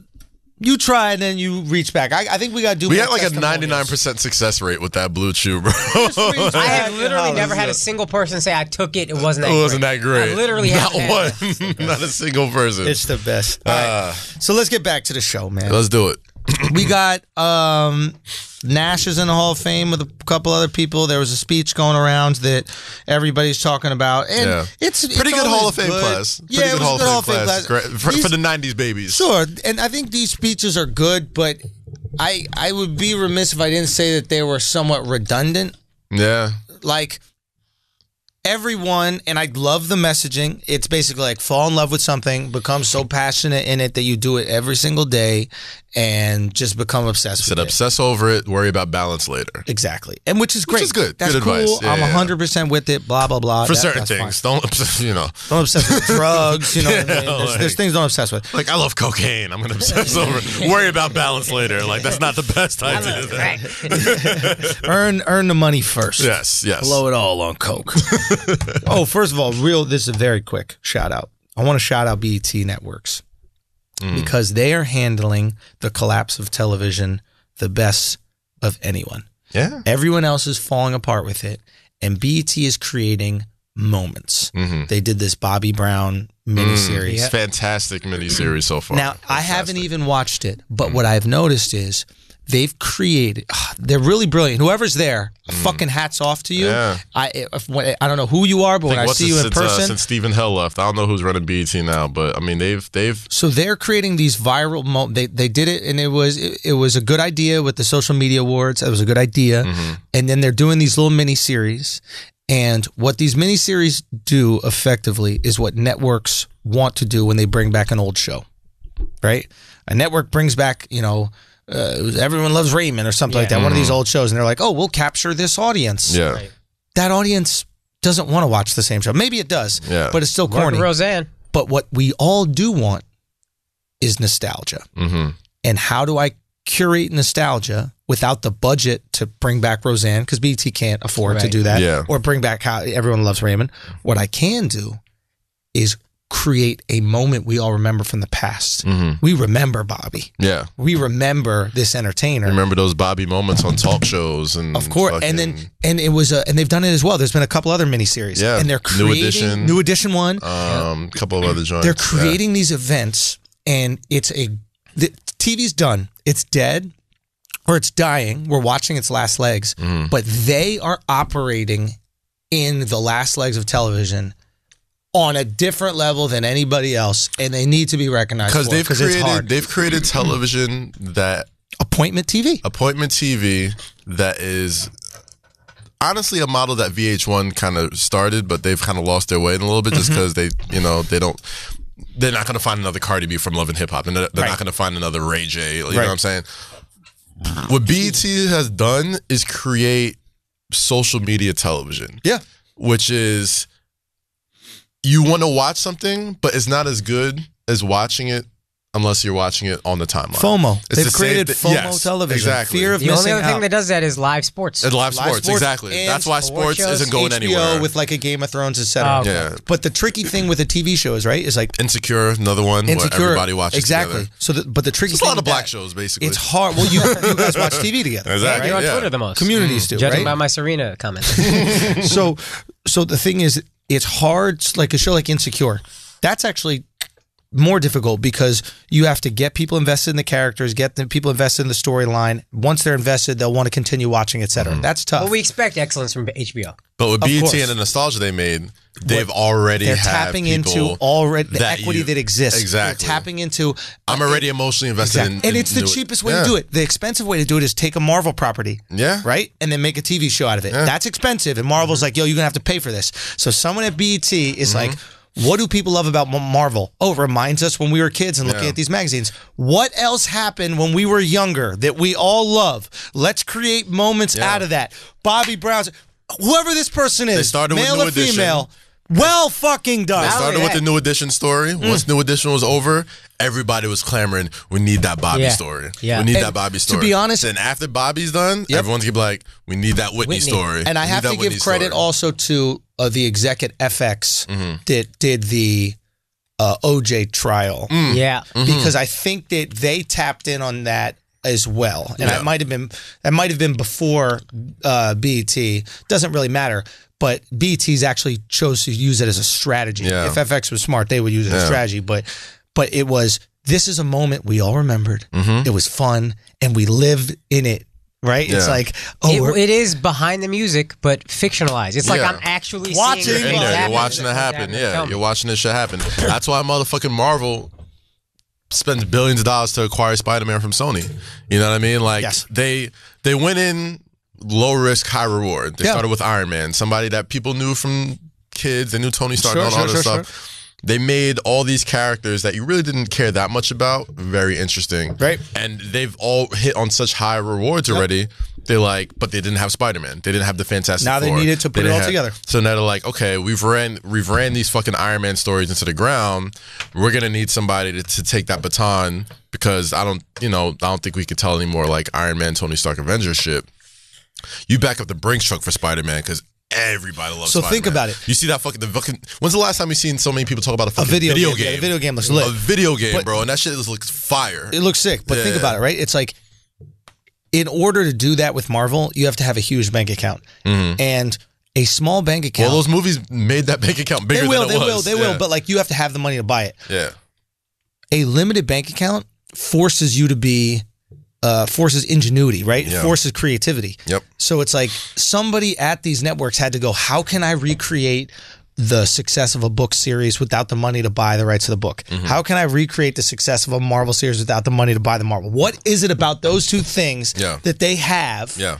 How do I recreate? I'm telling you, man. Nobody. Fucking. It's like dopamine, dog. Like it's like a drug, bro. Like getting anything that makes you feel like a kid again, or brings you back to a place where you were happy. that there is no price tag that people can put on that people. But they found a way to do it for cheap, and I just whoever that person is at the network, somebody, if you guys know, let me know who's making those decisions because that person needs to be congratulated. And that type of thinking. See, if I'm an exec for a streaming service, if I'm an exec for Netflix or something like that, I'm looking at that person. I'm going, this person right here is a creative. He's not. This isn't the only way he thinks. He thought this way because he needed to survive this, or she needed to survive this situation. Right. If we come and bring them over here, he'll also or she'll also think of creative ways to get this audience drummed up in ways that we can profit off. Like, this is somebody who understands the landscape of TV, and I've been in TV for a while, and a lot of people in it, Akash, I'm sure you can attest to this, do not understand. They don't know anything. No. They're just trying to hold on to their job. I mean, the people they're pushing, we watch TV and we're just like, what is this? Yep. Yeah. Who is this guy? This person isn't funny. Yep. Comedy on TV, not funny.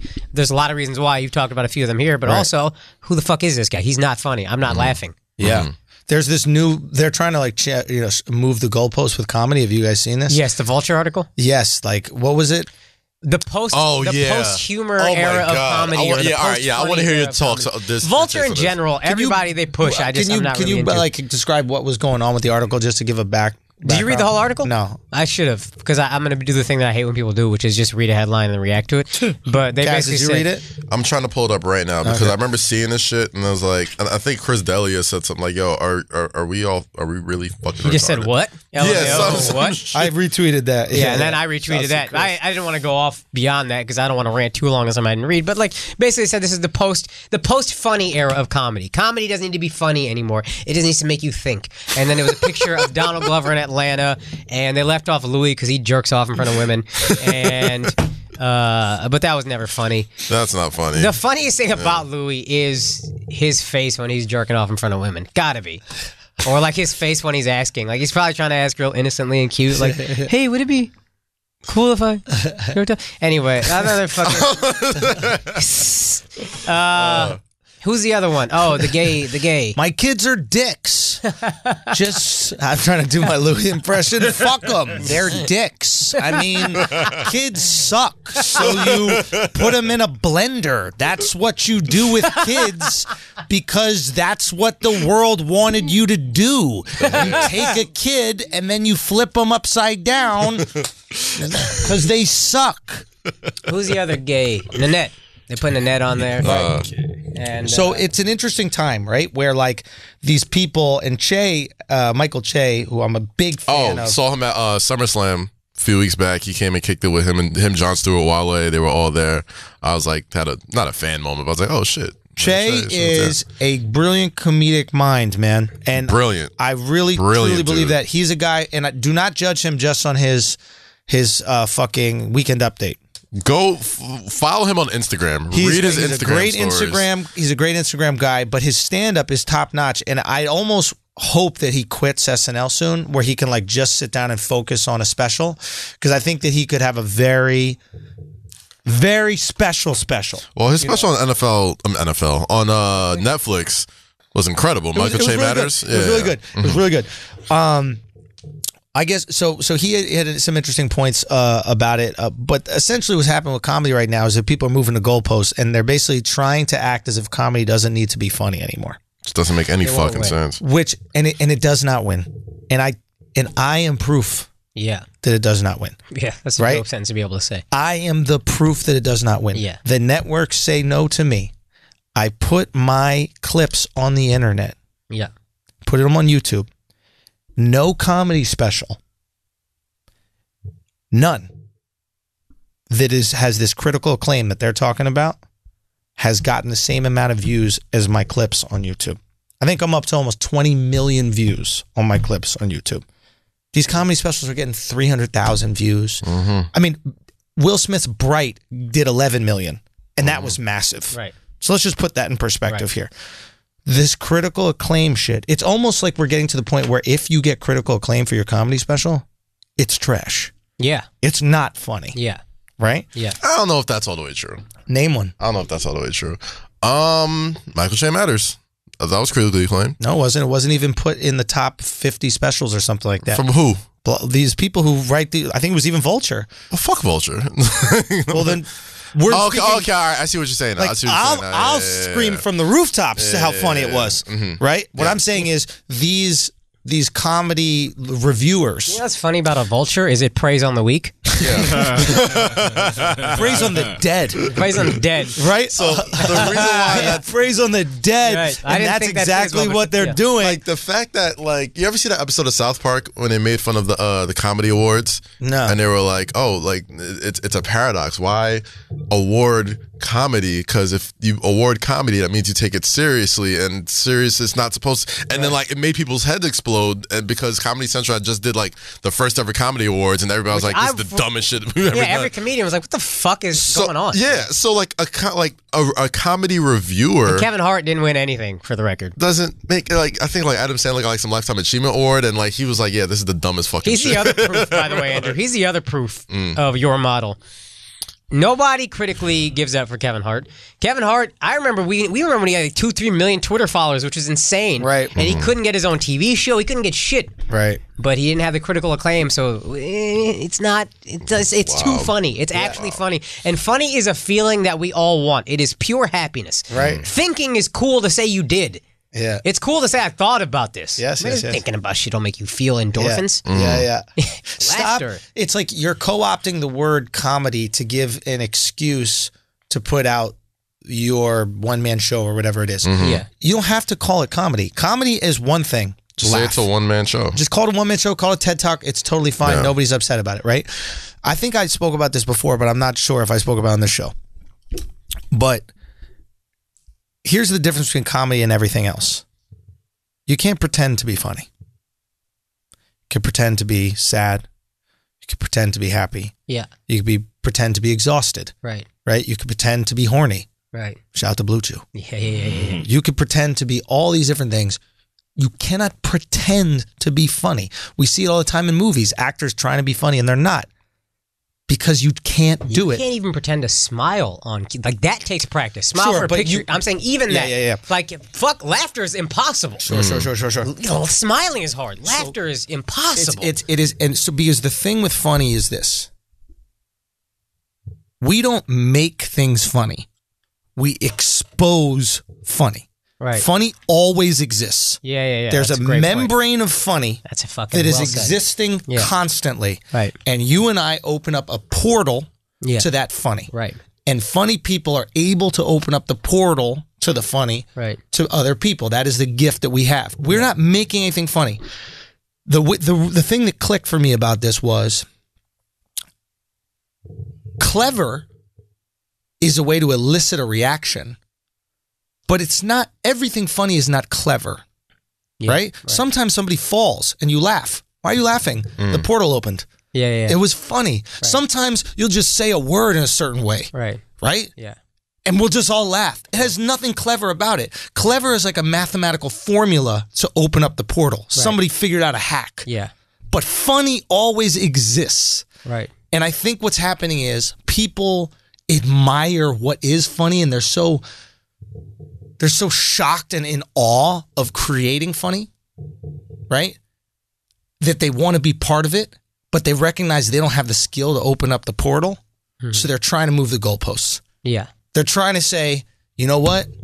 You could be a comedian without even opening up a portal. Sometimes the most powerful comedy is when the portal doesn't open at all. I also think there is a messaging within all these specials that appeals to a group of people that are the gatekeepers of comedy, of critical acclaim, and those are the ones they elevate because it is in line with their message. Your comedy is not in line with their message. Feminism isn't always great. Isn't in line with their message. So you're not going to get that. And that's why networks are going to be less inclined to take the chance on you because one, people could be outraged and they're all pussies. And two, this one will get critical acclaim because it doesn't appeal to these people who think they're open-minded. But in reality are completely closed-minded. So that's why we also elevate this as, this is so beautiful. Because it's beautiful. It doesn't need to be palatable. Funny. It's beautiful. It fits. It's powerful. Yeah. I don't give a fuck about powerful. Yeah. Funny is interesting because funny is kind of like food. You know what I mean? Like if you take a piece of plastic and you make it look like a hamburger, it doesn't make it a hamburger. And if you called it a hamburger, people would be like, no, I'm not going to eat that. Right. Mm-hmm. That's funny. Yeah. You could put someone in front of a curtain in a big theater and give them a microphone and they could be talking. But if they don't make you laugh, it's not funny and it's not comedy. It just isn't. It's just plain and simple. There are rules to this game. Laugh or don't laugh. Like we always say, in order for you to even be in the conversation of greats, you have to kill. Yeah. I don't put none of these like smart comics. If you're not killing, you're not in the conversation of great. You could have great material. It's going to be really smart. But if you're not killing. Yeah. Smart is secondary. Killing. Funny is primary. Smart oftentimes is that algorithm that you use to get there. Yeah. But again, the greats have both. Yeah. Chappelle is smart, but it surprises you. Yeah. Right? Chappelle's making you laugh, and then afterwards you go, oh shit, that is a good point. Yeah. That's how funny really Rock. It surprises you. You know, why don't we make bullets expensive? You like Black Vice That's hilarious. President. Black Vice, exactly. Hilarious. Like, fuck, that's so true. And then afterwards, you're like, yo, that's actually really good point. Yeah, that is true funny when you're operating on both, using both cylinders. And these motherfuckers just don't got it. And if you don't got it, kill yourself.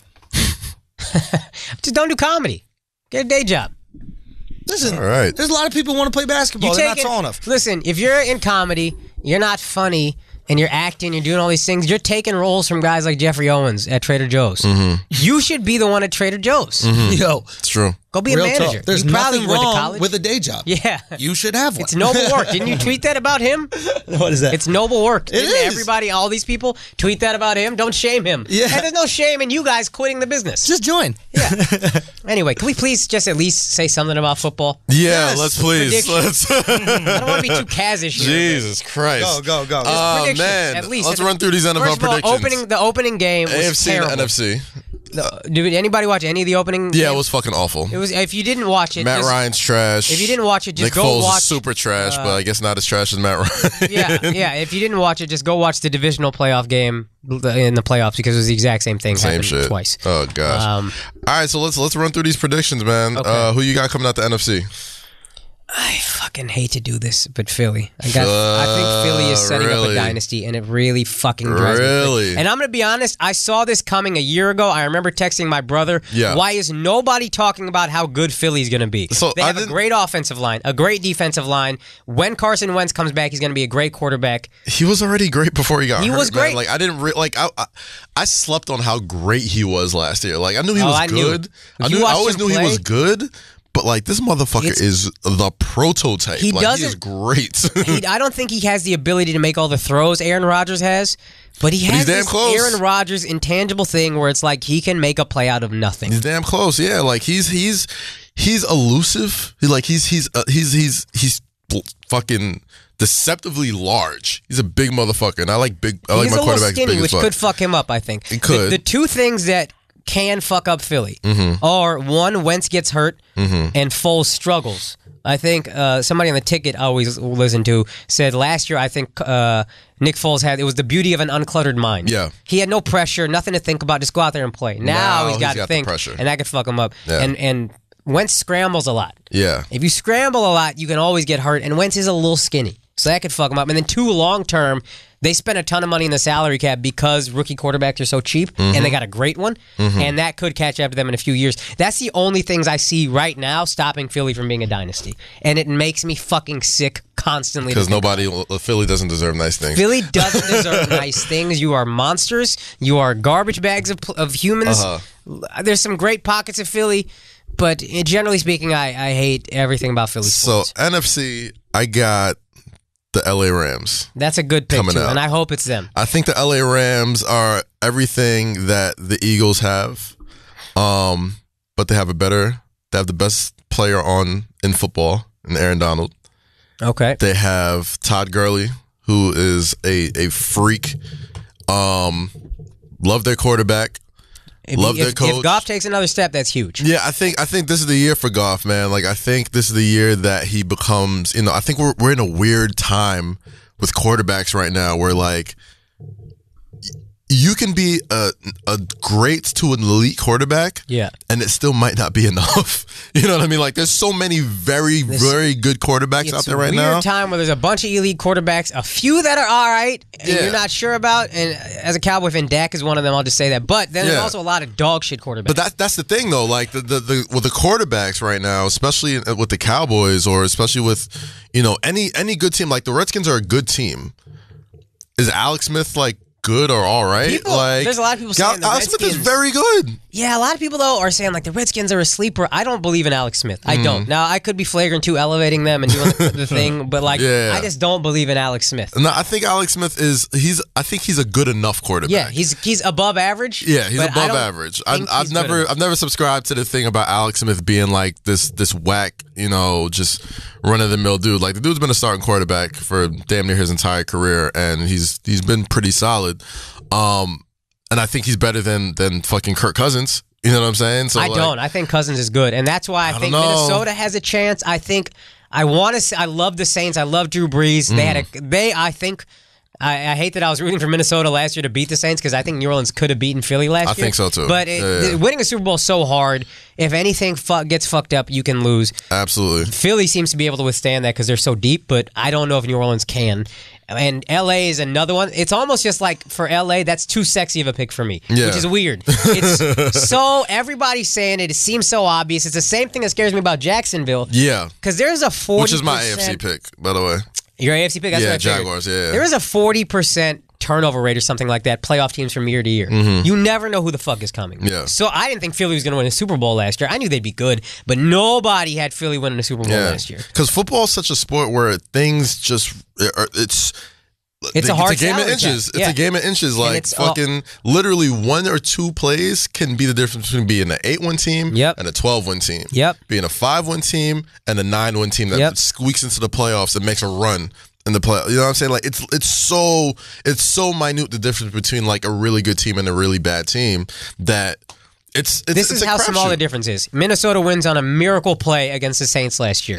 The safety made a really stupid mistake on that pass. Yeah. He tried to make some, I don't remember if he tried to tackle him with the dove into him or if he went for the pick. But either way, the safe, smart play is you let the guy land and then you tackle him. And if you tackle him in bounds, Game over. It's game over. And if you tackle him out of bounds, you're still probably not winning because there's like you got to make another miracle play. Yeah. But he doesn't. He makes one mistake. Minnesota wins. Philly matches it better with Minnesota. Philly wins. Like that one play that in a game Philly wasn't even in helped their chances. I'm not saying they wouldn't have beaten New Orleans at all, but I think New Orleans is a much tougher matchup. I trust Drew Brees more than I trust fucking who the fuck Case Keenum. Exactly. You know so what I mean? That is how small the difference is in football because of a salary cap and just the game itself. But everybody, it's a hard cap. You can't fuck with it. So it's parity. You can never see the real things coming a lot of times, but Philly just seems like a lot. Who you got coming out the NFC? Iowa.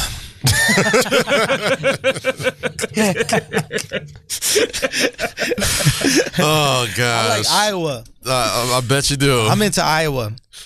All right, so AFC. Yo, because they got the good. There's like the black guy he runs fast. Just stop. No, and he jumps catches the ball. Okay. No, like he'll catch it. Yeah, Andrew, it's fine. In the air. Cool. You know Don't worry. It's cool. You tried. It's all right, bro. I don't know. I like the Jaguars coming out the AFC just because. As again, that makes perfect sense. Are they sticking with Bortles? Yeah, they will. And why? I think Bortles is good enough because they got the Sass God, and they do got the Sass God. I believe in him as the best defensive player outside of Aaron Donald in the world. And on top of that, he keeps outside that of same Aaron energy. Donald? Yeah, Los Angeles Rams defensive tackle. He's really a monster. Good. Absolutely more than he just doesn't talk shit Khalil like Jalen Mack or whatever. I think he's better than. I think he's better than Khalil different Mack. Positions, so it's hard to really say. But I do think. Well, I think tackle is different. That's what I'm saying. I think a dominant defensive tackle is more important than a dominant linebacker to me. Like somebody who could fuck up that line every single time, and you got to double fucking protect him. So typically, it's not but historically, defensive tackle is not as important as defensive end. But what they're saying is in the new NFL, teams are throwing the ball so fast. Like Philly with Nick Foles, throw the ball out so fast, and End doesn't have time to get around. And End has to go around the lineman. Yeah. A defensive tackle that's really good is straight through, and it's court pressure in the quarterback's face.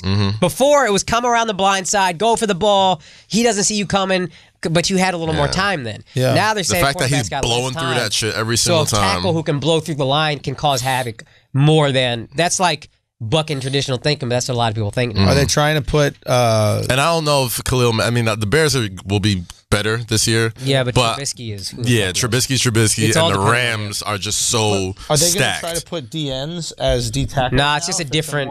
Because like defensive end's a different skill set. Like bend matters a lot, which I don't even really... I guess like you got to bend around. Bending your body. Keeping that and being able to move around that pocket. Like when that shit breaks down... Like, a quarterback should be able to step into the pocket, but if a defensive tackle is fucking that up every time, he's got to go around. It's almost like saying, in the modern NBA, point guards matter much more, and then people are like, all right, we'll just put Dirk at point guard. Yeah. It's like, nah, it's a different... Right, you know what I mean? Right. Your speed and it's different things. Size. Yeah. You're probably going up against a much bigger guy as well. Yeah, definitely. Yeah. Well, yeah. Weight-wise, right? Yeah, weight-wise, yeah. Yeah, more stout, whatever. So it's a different match. It's a different thing. Yeah, you want to push through. Yeah. Instead of using kind of like, yes. Because that's this time. It's more just like physics at that point. It's crazy how much science goes into football when it looks like just brute monsters, especially offensive line. All these little fucking things matter. Yeah. For where's that's why the combine is so fucking nuanced, exactly. Because it's like little shit like that matters for a defensive end. So, I mean, you really like the game. Obviously, you know a lot about it, both of you guys. But I wonder if we get like an expert football guy. Well, we're gonna have Miko coming on too. Yeah, but like, oh yes, and she knows the fucking game. But like, and maybe we'll just ask her. And Spencer too. Their show, of course, their show just is premiering this week. CW All American. Shout out to Spencer. Shout out to Spencer. Yeah, Mr. Paysinger. Yes, sir. But I would love to ask them if the joy of the game is increased when you start to appreciate and know the nuance. Like boxing, I can watch what is a boring boxing match to most and find incredible joy from it. That's me to basketball. Yeah, like I can watch any basketball game. Because you're picking up, like, oh, they're not scoring. Well, yeah, that's the exciting part. You see these defensive, the switches that are being made, et cetera. So I would love to speak to a real football guy who's looking at a line collapse and go, oh, you see that little, that tiny little move to put him on the shoulder, stop his momentum. It does. We're old enough to remember, I don't know if you watched football back then, but I'll tell you who proves it is Madden. Yeah, Madden was the first guy in the booth to like notice linemen. Like that was his thing. He fucking loved because he's a coach. He knows how important the trenches are. Yeah, he knows that's where everything starts. Yeah. So he would focus on the Cowboys' offensive line when I was a kid, which was dominant. That was the 300-pound line, right? The greatest line ever. He would focus on them all the time. He's the one that made me be like, oh, the Cowboys have a really good offensive line. No other commentator was talking about that. But he fucking loved that. He understood the nuance of the game. Yeah. So I do think it would heighten. So who do you got in the Super Bowl if you have a pick? Is it Tom Brady versus the field? I gotta go with Iowa. Oh God! Honestly, I have zero predictions, man. I haven't been following. I mean, if I did throw something out there, it's an NFL prediction. They're always terrible, right? But I feel like yours are a little bit more informed than me. The one problem I have with the NFL is that it just changes so much every year, and if you're not putting in the time to actually, then you don't really know. Yeah, but you have like a little bit better. Like the guys, like I have buddies who are so into fantasy right now. They know, like you'll know an offensive lineman that's drafted in the 4th round. You know what I mean? Yeah. I get a decent sense of the season by week 3. Yeah. I'm watching the games. I'm seeing who's good, who's shitty. And offensive linemen don't get drafted, but like I geeked out and got into the draft. It was the dorkiest thing I've ever done in my life. No, I mean like you in general know if an offensive lineman watching the real draft. Yeah. All right, so fucking Super Bowl prediction. No, this is good. Let's do Super Bowl predictions. But I'm just saying why. I'm just saying why I'm like hesitant to say something. Like, of course. You don't want to see him uninformed, but we're just. I mean, no, I have a bunch of we want to run through all the NFL scenarios. Yeah. Okay, but okay. So then let's see. I was gonna say who you got MVP after these predictions, but go ahead. Ooh, I like that too. Okay, I like that too. Okay, Super Bowl. I think. Wait a minute. Wasn't there a big injury to the Jaguars? Didn't Mike Lee go down or something like that with a knee injury? Did he? I don't know. I think they lost a receiver. Oh, I didn't know that. I think Marquise they lost Lee. I think went out for the year. Or I think they lost a big receiver. Oh damn! All right. I still think it doesn't matter. Like Bortles is going to fucking. And the reason they're sticking with Bortles, I don't think was the great move. I think they should have drafted Lamar Jackson, to be honest, to get somebody ready. But this NFL, like I was saying, the salary cap is I can only allocate so much money to so many positions. Right. And Tom Coughlin, who we all respect a lot, basically said, I don't want to allocate $100 million to paying Kirk Cousins. I'm going to allocate this to the rest. And the Jags are defense and running. Yeah. And if you're not really a great predictor of NFL success, if you have a great running game, if you have an amazing defense, your chances are you're going to do very good. Yeah, you know. So and they got Leonard Fournette. They got they got Calais Campbell. They got Ramsey. They got an amazing defense. Said that the cornerback on the other side is better than Jimmy. I've heard that. Probably, in her opinion. Probably, yeah, probably. I mean, I just love the Sass God. So I'm like, fuck it. Great personality, awesome. I think I'll be honest with you. After watching a little bit of that game between the Falcons and the Eagles, and seeing Matt Ryan go 1 for 20 to Julio Jones. Was it in the red zone or in the end zone? In the end zone. In the end zone. In the red zone. Red zone. 1 for 20. That's when you're in the red zone, right? That's team defense, right? This is a shrunken part of the field. Yep. Everybody's helping out. It's not one-on-one shit. It's like everybody's helping out. Right. We're going on.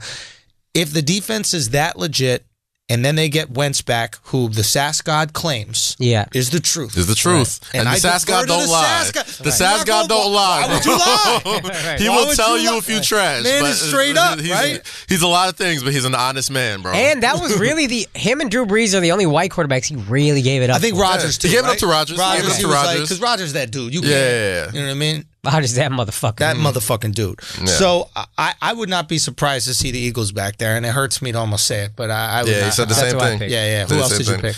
I had the Rams. Right, I had the Rams and the Jaguars. He had the Rams and the Jaguars. Yeah, because the Rams seemed like they were on the upswing, right? As long as everybody's healthy. Yeah. What is it? Goff can play. Jared Goff. And then you got Gurley. Todd Gurley. Aaron Donald. Fucking, the whole defense is really good. I like their coach. I like the way they play. Young guy. Young dude, man. Young coach. He looks younger than fucking you. Run the league now. Okay, so then who'd you have? I had Philly. But the NFC, Philly and who? So that's the thing. The AFC, there's really only 3 teams I can see winning it. Steelers, Patriots, Jaguars. Steelers ain't going nowhere without Le'Veon. So that's They're going nowhere without Le'Veon. It's like Le'Veon is kind of taking a risk, and I'm supportive. Look. Get your money. Running back careers are like Instagram models. Right? It's like fucking perfect. A very fucking perfect. Right? Fucking short window, short and impactful. 6 years to sell that fit tee. Get your fucking money. Yeah. Right? So perfect. I'm not hating on you. You've done it 25. That's it. Bye. Nobody wants to see no 30-year-old fucking. You know how sad it is watching Adrian Peterson go from team to team right now? You know how sad it is to watch a chick born in the 80s on Instagram in a bikini? Get your fucking you don't clothes have an actual on, job, lady. This is named Nancy. You got an AOL email. For yourself. What's wrong with you? So I'm 100% supportive of all Instagram models and running backs getting the money while I'm telling you something. While their body still works. Something. Andrew might not know football, but that's the most insightful football comment I have heard in years. Since Instagram started. I haven't heard a more profound football comment. I've never claimed to be a huge football fan, but I love my Instagram models. I know a lot about that game. I know who I'm drafting first. I got my lineup. I got my whole shit. And there's a lot of fantasy that goes into it. Man. You an Instagram model Hall of Fame. If there's Instagram model Hall of Fame, oh god damn. Put Yo Ventura first. Rosa Acosta. Right Rosa up there. Gotta be up there, man. Fucking Drea Michelle. Nah, she don't make mine. She don't get my vote. She's in there. She's Hall of Famer. She got a kid. But the snapback was incredible. I keep my snapbacks for hats. Bria Miles. Alex, you know the IG models. You can run them through the Bria Miles, another Instagram Hall of Famer. You named it some quality. Bernice Burgos. Stop. These if are y'all want to get real with it. Huh? You don't put Bernice in yours, Drew? Bernice is absolutely IG Hall of Famer. Y'all look at y'all pretending you love black women all of a sudden. Don't do that.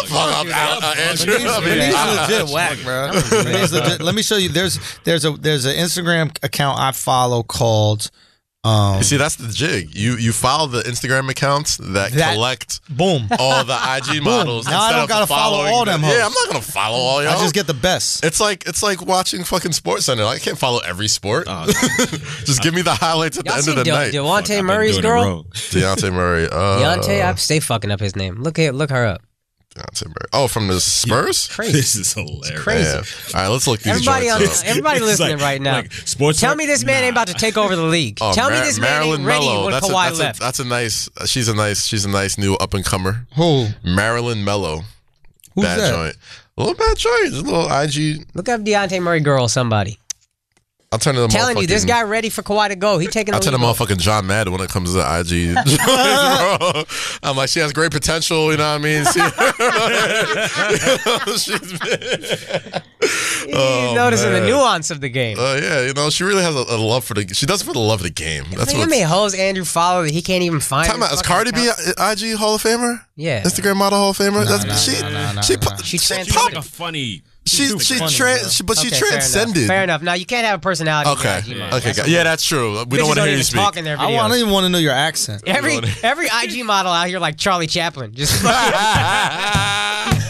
Oh my God! You know how much it killed me the first time I heard Bernice Burgos speak.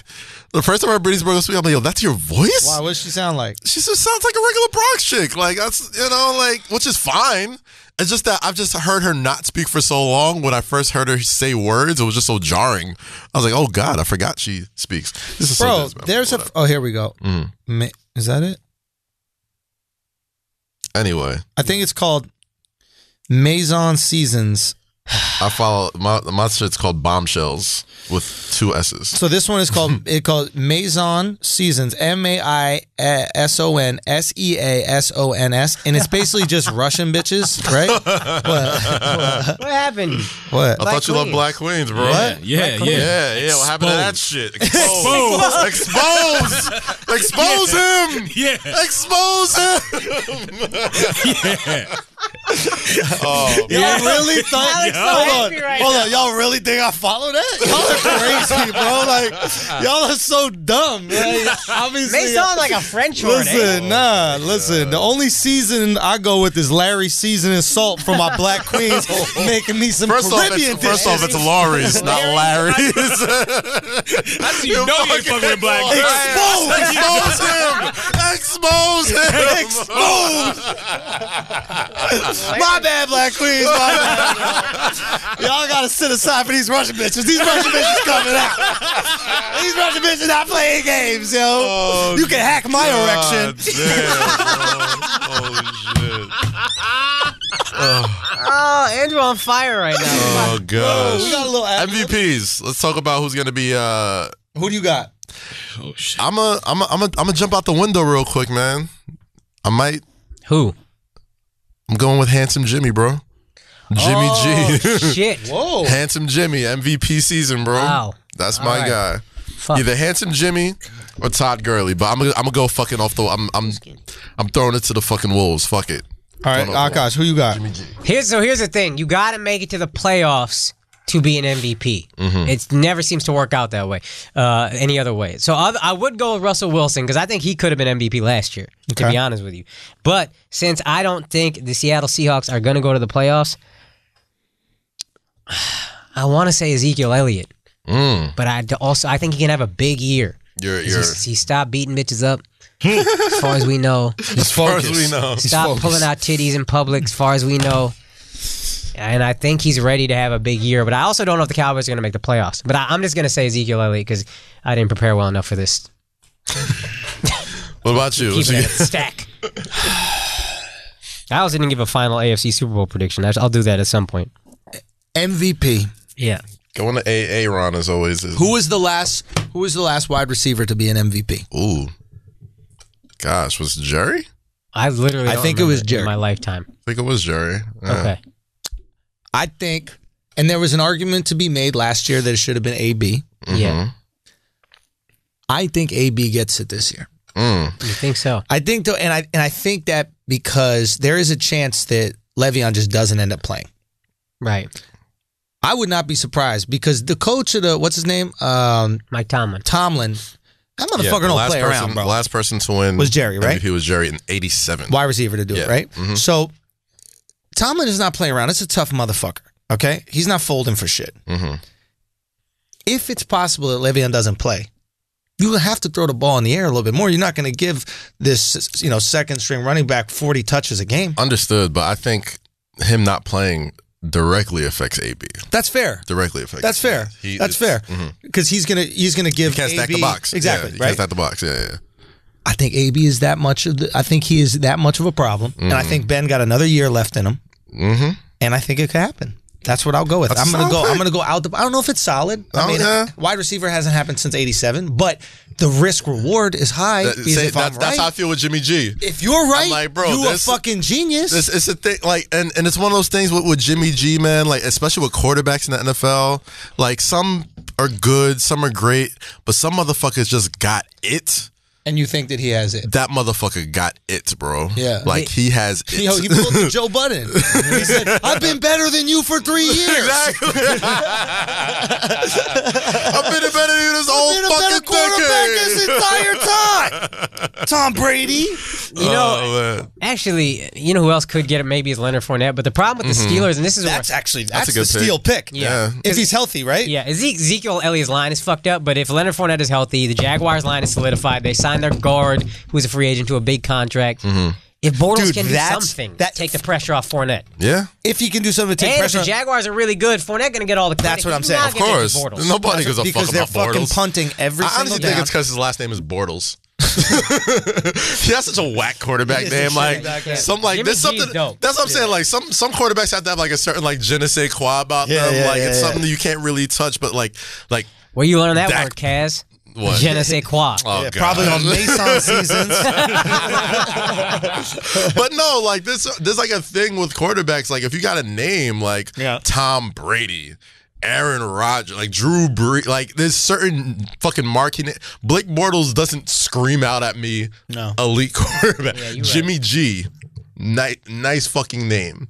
Even Dak Prescott. That's his Rick. My fault for spitting on you. This person here. Who am I to judge? He can't. I was about to say Who am I to Popped judge? a loogie on my lip earlier. It's karma. It's karma for his phone. But I just think because his last name is Bortles, he's not good. Yeah, I respect Too close that. to He's Jordan. really endearing, that guy, because he doesn't try to be anything he's not. No. He's a fucking bro. They asked him, what would you be doing if you weren't playing football? He goes, probably laying drywall. That's what's up. He goes ripping cigs and laying drywall. And the second he said that, I'm like, this guy is. Remember when I don't hate that guy, bro. So remember when Mariano Rivera was getting booed by everybody in Yankee Stadium, and they asked him after the game. They were like, "You just got booed by 60,000 people in Yankee Stadium. How does that feel?" And he said in his accent, he goes, "You have to understand. I grew up in the Dominican Republic, eating mangoes that fell off of trees." Now I'm getting booed by 60,000 people in Yankee Stadium. Yeah, it's endearing, yeah. So he actually has this look on life, which is, it's all green. Right. You know what I mean? So great. this guy's expectation, Bortles' expectation was ripping cigs and laying drywall. And now he's playing as starting quarterback in the NFL. Yeah. He's like, this is great. All right, make fun of me. I still won. That's probably why his teammates love him, even though he's not great. Oh, is he beloved by the team? They like him. They really do. They like Bortles. Huh. Yeah. And I imagine Jalen Ramsey keeping it a stack might have either can be interpreted as I don't want to say I don't like him, but so I'm gonna say this. I think it was I know he's not good, but I like him. He said something like he gets the job done. Yeah. I mean, say what you want about Bortles, he gets the job done. Yeah. respect. Yeah. What else are you gonna say about his Ramsey, quarterback? We know, to be honest. Yeah. He didn't say he was great. And he said the reason we lost to the Patriots is because they took the ball out of his hands. They had a big lead, then they got conservative. He said if you kept letting Bortles attack. Because Bortles was I was about to say hooping. That's how you beat the Patriots, too. That's how you beat the Patriots. You can't get conservative. Like the reason why the Eagles beat them is because they opened up that playbook. They ran that Philly special. Fairness, they was doing the reason the Falcons lost them in the Super Bowl is because they refused to run. Yeah.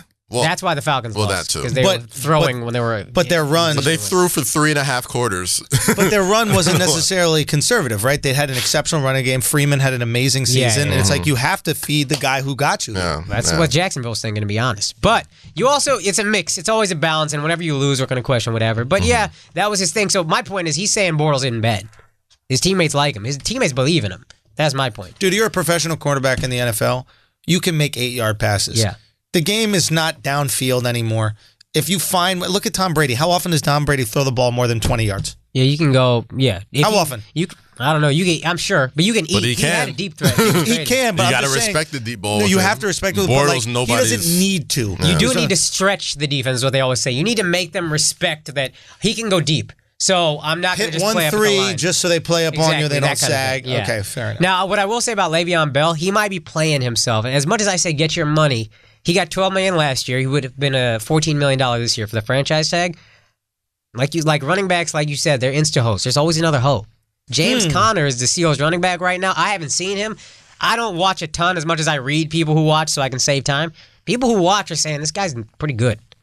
It's like Le'Veon Bell don't seem that necessary with this guy. What? Not that he's better than Le'Veon Bell, but I could save $14 million.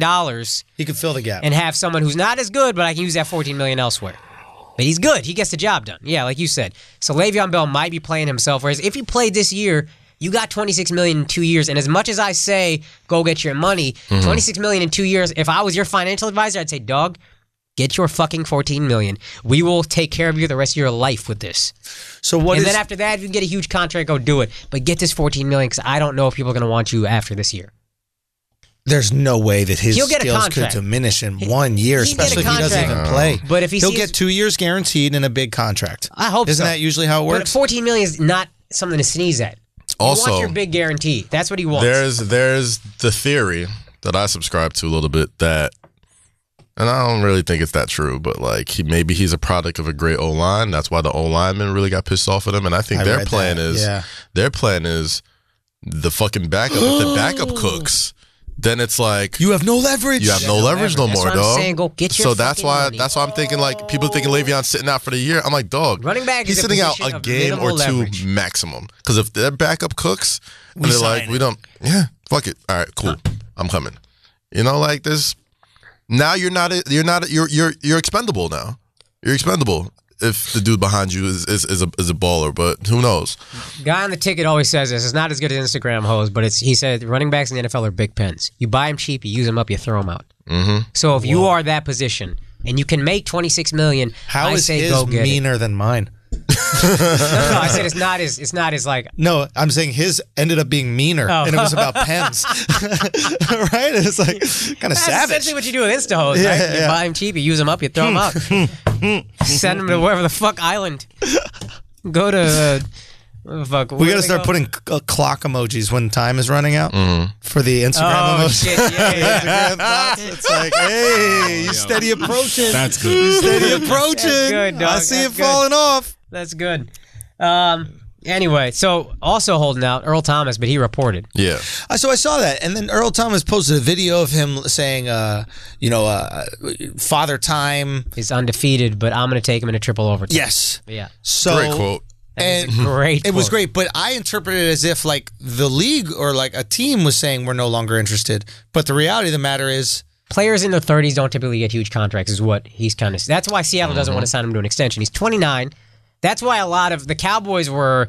A lot of rumors they were going to trade for him. He said after a game, Seattle versus Dallas last year, went to Garrett after the loss and said, "Hey, when my time is done here, come get me." Oh, I read that. Yeah. So ever since then, and Dallas apparently. Seattle offered a second-round pick at draft time. We'll give him to you for a second-round pick. Dallas said, nah. Offered a third. Seattle said, nah. And then Dallas right now recently was like, hey, we'll give you a second-round pick next year. And Seattle was like, nah. But point is, Seattle's thinking is we don't want to sign him because he's 29. We don't want to give him top safety money, which he wants. And a lot of people in Dallas are like, don't trade for a guy. You got to pay top safety money when he's 29. Why not franchise him? I don't know, actually. I don't know either. Have they franchised someone already? I don't know if the franchise will. If you can franchise him, if you can't, whatever. No, but they're like, I don't even think they would. You can franchise one player a year. I just think the Seahawks are like in a sneaky rebuild right now. They're in a rebuild. They don't want to admit that like they got a guy playing with one hand. Yeah, it's like starting. I think he can be good. He's good though. No, I know he's going to be good, but it's like He's got one hand. Do you know what I mean? So, like, bro, we trying to rebuild a hand. I'm not saying nothing to Shaquille. Trying to rebuild Griffin. appendages over here, Doug. Nothing against him. Great story. I think he's really good. Is one fumble caused by just Terminator 2. Oh God, spearing that shit. So, Twitter's gonna be so fucking ruthless to this dude. Or whatever that shit is. Remember when he turned his hand into Shaquille Griffin? Remember when the T-1000 did that shit? Just boom, poke that right out. I'm not against it. I just think I think he's a good player.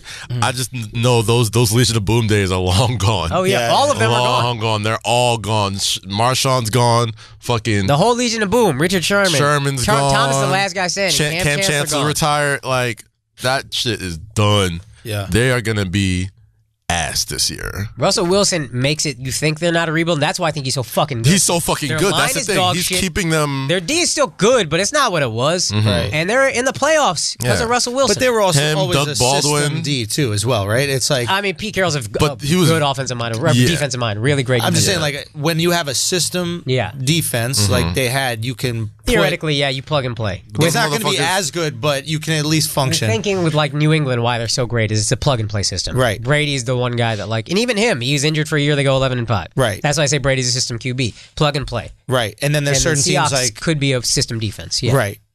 You have a Green Bay where it's just like if Rodgers isn't there, then the whole thing collapses. Yeah. That's why a lot of people don't give Mike McCarthy credit. As a good coach. You got Aaron Rodgers. Because you got Aaron Rodgers. I would say the biggest criticism on them should be drafting, right? It seems like they that's just what can't. Miko said, right? Who said that? Miko. Did I? Then that's where I heard that from. She was basically like they just don't have elite scouting. Right. Yeah. So there are teams that can pick someone up in the second, third round. You know what I mean? That will be a functional and actually elite player in the league. Right. And when has Green Bay done that? Yeah. Can we remember a time? Can we remember an elite player that came up through the draft system in Green Bay? Somebody who was changing the game in some way besides Clay Rodgers. Matthews was head. Clay Matthews, great he had a couple good years. Was Clay that good, or did he have cool hair? Clay was good. He was the son of an NFL player. Yeah. He ended up being good. He was really good for a year or two, and then he also had a massive play in the Super Bowl. Like there's a highlight I remember of the linebacker coach or defensive coordinator being like, "We need a big play right now," right? And then he forced a fumble. And it was just like this in the Super Bowl. It's a massive thing. You got to respect it. Too. Show up. When you showed up in a massive moment. After that, I don't hear his name as much.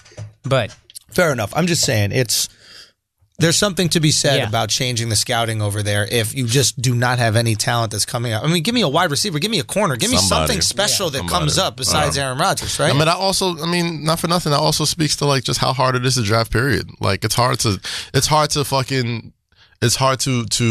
hit a home run on a Juju Smith-Schuster or Odell Beckham. But there are teams that continually do it. Like the Steelers draft well. Well, the Steelers are like a class organization. Like outside of the Patriots, who's been classier more consistent than the Green Bay Packers, right? But I'm talking about consistency. Like when have the Steelers? Like I can't remember in my adult life a time where the Steelers were ass. Good, Like I remember when the Patriots were ass. Yeah. Like there's never been a time in my life where the Steelers are just like they've been either average or good my whole life. I remember shitty Patriots teams. I remember shitty Packers team. That little period Brett Favre had maybe like 1 or 2 shitty years, but when we were kids they weren't good. Yeah, they weren't that great. But like I do not remember the Steelers being ass. Like they're a family-run organization. They've had the same people running their shit for however long. They've had 3 fucking coaches ever. I don't know if it's ever, but like my entire life. It is ever. Bill Cowher, Tomlin, Chuck Noll, and Noll. That's it. Won 4 Super Bowls. Hold on, you're telling me the organization? Hold on, let me triple check that. But like, I'm almost positive those motherfuckers have only had a handful of coaches. That is how you maintain a culture. Yeah, when they find a guy, they stick with him. Like that's our guy. But you also have a guy who fit. That's the system. The coach plays part of the system. Yeah. Right? It's plug and play with coaching. It's like, hey, Tomlin fits this Cowher mold who fit this Noll mold. Quite possibly, yeah. Quite possibly, yeah. I was with Scopo, the comic I was referencing earlier, and he said that he bumped into Cowher in a bar. Yeah. And he said, Cowher is a hoss. Okay, they've had, since 1933, they've had 16 coaches total. What happened to 3? 1933. Since I think the modern NFL. Since the modern NFL era, they've since had. they merged. Okay, since since the merger? Let's see. Chuck Noll was in the 70s. So worst case scenario, since the 70s, they've had 3 coaches in 45 years. They've had, since 1947, they've had Sutherland. That's in 47. The modern NFL is like 60. Yeah. That's the Mara family, John too? McNally. Mara family's the Giants. All right, so since the Maras were in charge. No, they also own the Steelers. Yeah. John McNally, Chuck Noll. It's not the same family that owns Bill the Steelers. Cowher, Mike Tomlin. Hold on, Kaz, doesn't the Mara family also... No, Mara is the Giants. But I think they also... No, you're not owning 2 NFL teams. It's like Cuban buying the Hawks after he buys them. You're just not going to do that. A different... I thought that Kate Mara, that actress, the guy's name's escaping me. He's the most respected owner ever. Since 1969, they've had 3 coaches. Can you look up the owner real quick of the Steelers? It's not... I can't believe I can't remember his name. He passed away, but like everybody worshipped this guy. Just like the class. Yes, Rooney. The Roonies. There you go. And, the Rooney rule. Oh, Rooney Mara is her name. Yeah. That can confuse anyone. Yeah. Well, no, that actress is related to the Giants owner. Yeah. But I thought for some reason... since 1969, they've had 3 coaches. Which is 49 incredible. years Chuck now? Noll, Going up on 50 Bill years? Cowher, Mike Tomlin. Yeah. 3 years, 50 coaches. Or 50 years, 3 coaches. It's crazy. Okay, she is a great... Kate Mara, the actress I'm talking about, she is a great-granddaughter of both New York Giants founder Tim Mara and Pittsburgh Steelers founder Art Rooney. Oh, okay, so they married. Those families are connected. Okay, I did not know that. I did not know that. So, her mother's side of the family has held ownership in the NFL's Pittsburgh Steelers football team since its formation in 1933, and her father's side has held ownership of the Giants. Yeah, fuck. Right? Yeah. It's pretty incredible. Yeah. Do you Rookie of the Year? Is it just, were we all going to say Rookie Baker? of the Year? Nah, You're bro. not supposed to play this whole year. That's I got my boy Samuel, bro. Sam Darnold. Oh, yeah. Jets He could be good. QB. I think he's going to be Did I good. tell you my take on Sam Darnold? What's the take? Only a Jets quarterback would have darn in his name. He's just set up for the fucking New York media, bro. Like, how many fucking Darnold? So here's my back page specials. So I'm glad you're here for us to discuss it because Akash and I were talking about it. So the thing about Darnold was that he has this incredible arm, right? Like he's got a fucking cannon. And but turnovers was the issue. I think you were the one who was telling me that, Akash, or maybe it was somebody else. Darnold. Yeah, he had some turnovers. He had 14 interceptions last year in college, but the year before, none. So some people he's also are saying, the youngest quarterback to ever start in the NFL. Oh, that's dope. Yeah, fair enough. But some people were saying, yes, he had some turnovers in college, but it could have been some line shifts, etc. Blah blah blah. But the question is, if you're turning the ball over 14 times in the college game, they say that. And maybe he's not going to be that great, but Deshaun Watson had the same issue at Clemson. Threw a lot of picks. That's why he slid in the draft. And now he's a fucking stud. Somebody else. That's my other dark horse MVP pick if he comes back. If he's healthy, that's Deshaun Watson, boy. MVP. Yeah. Deshaun Watson. He is. But they also said the same thing about Jameis, and Jameis does throw a lot of interceptions. But Jameis sucks. Who's your rookie? I think I'm going to go Baker because I don't think Tyrod Taylor's going to last too long, but that could be stupid. I think Baker starts by like week 3, week 4. Fair enough. I always love Baker. Yeah. I mean, how could you not root? Well, Saquon. Nobody's gonna go with Saquon. I think Saquon could possibly do it. I probably would have said Saquon Barkley. Yeah. I think it's really just. I would have never said this if you asked me 3 months ago. The idea of a hamstring injury was absurd to me. Yeah. I didn't even in the NFL, understand it. It's 4, 5, 6 weeks. Son, I tweaked my hamstring. Never done this in my entire basketball or athletic career. Yeah. I tweaked it. This is weeks ago. Months maybe ago. I thought it was better. I just played the other day and I just kind of strained it again. And I'm like, how long is it until I'm Those normal? are nagging. So if you tell me that a professional athlete like Saquon Barkley, who has monstrous hamstrings, he's all hamstring, monstrous legs, bro, he's a centaur. Like I don't like staring at men's bodies like that. I love staring at his body. I love it, dude. But this dude's fucking legs. What's up? This dude's legs. I'll show you are show you from the archives. I was gonna say you're not real if they're not on the camera. I need to use the bathroom. You guys go. Well, we got 5 minutes, man. Let's. Well, look, I got to use the bathroom right now, or I'm gonna shit my pants. You guys wrap it up. I love you guys. You plug dates at all? Yeah, so I'm going to be in Europe. You guys know about that. And right when I come back, I'm going to be at Boston September 22nd. Yes, sir. And then at Laugh Boston. So go get tickets for that really quickly. It's only one night there. And then I'm going out to the West Coast, I think, on the 26th. I think I'll be in Portland, then Sacramento the 27th to the 29th, and then San Jose the 30th. And even more dates on theandrewschultz.com. But go get tickets to all that shit. I love you guys. Thank you so much for listening. Blue Chew It Up. And how nice was it to have Kaz back, huh? Oh, you guys. Huh? We got. Oh, by the way, we all met up and we have a good idea because Kaz's schedule is tough. You know, he has a very important. Well, your schedule is tough too. It is but specifically for NFL season. True. Right. So what we tried to do is accommodate all of our schedules by doing these early Sunday mornings. But we understand we're a sports podcast, and it makes no sense for us to do early Sunday. Before all the games. Yeah. So what we are going to do is we're going to do it Mondays. Now, it's important that we have Kaz's voice on this podcast. Right. So we have a little something. I'm not going to say what it is. We have a little something special in line for you guys that we all kind of came up with together. So we're excited to see. Yeah. Now, you guys are going to rock without me because I'm going to be in Europe for one of these. So it's going to be you guys. Hold it down. But when we come back, we're going to have a cool little segment. I'm excited to see. Should be fun. Yeah, how it goes. I'm enjoying it. All right, so maybe you motherfuckers will get out my fucking comments about missing the goddamn fucking shows. Leave me the fuck alone, right? I have a family. Stop calling me deadbeat in my fucking comments every goddamn day. My mom sees that shit. All right.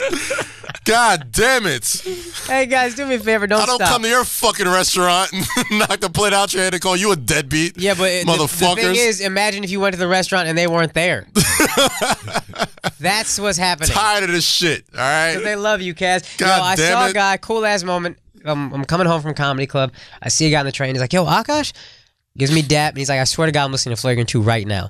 And then I'm like, all right, that's what's up. I talked to him for a bit, and then I get that anxiety where I'm like, all right, I can't, I'm not going to tell this guy the whole subway ride back to Manhattan because it makes me uncomfortable. Yeah. Not that he was great. Yeah. That was a dope moment, but I have this thing where I'm like, I don't know what's going on. This is too much pressure. So I walked away from the train, but as I'm walking away, he's like, yo, tell Kaz to come back.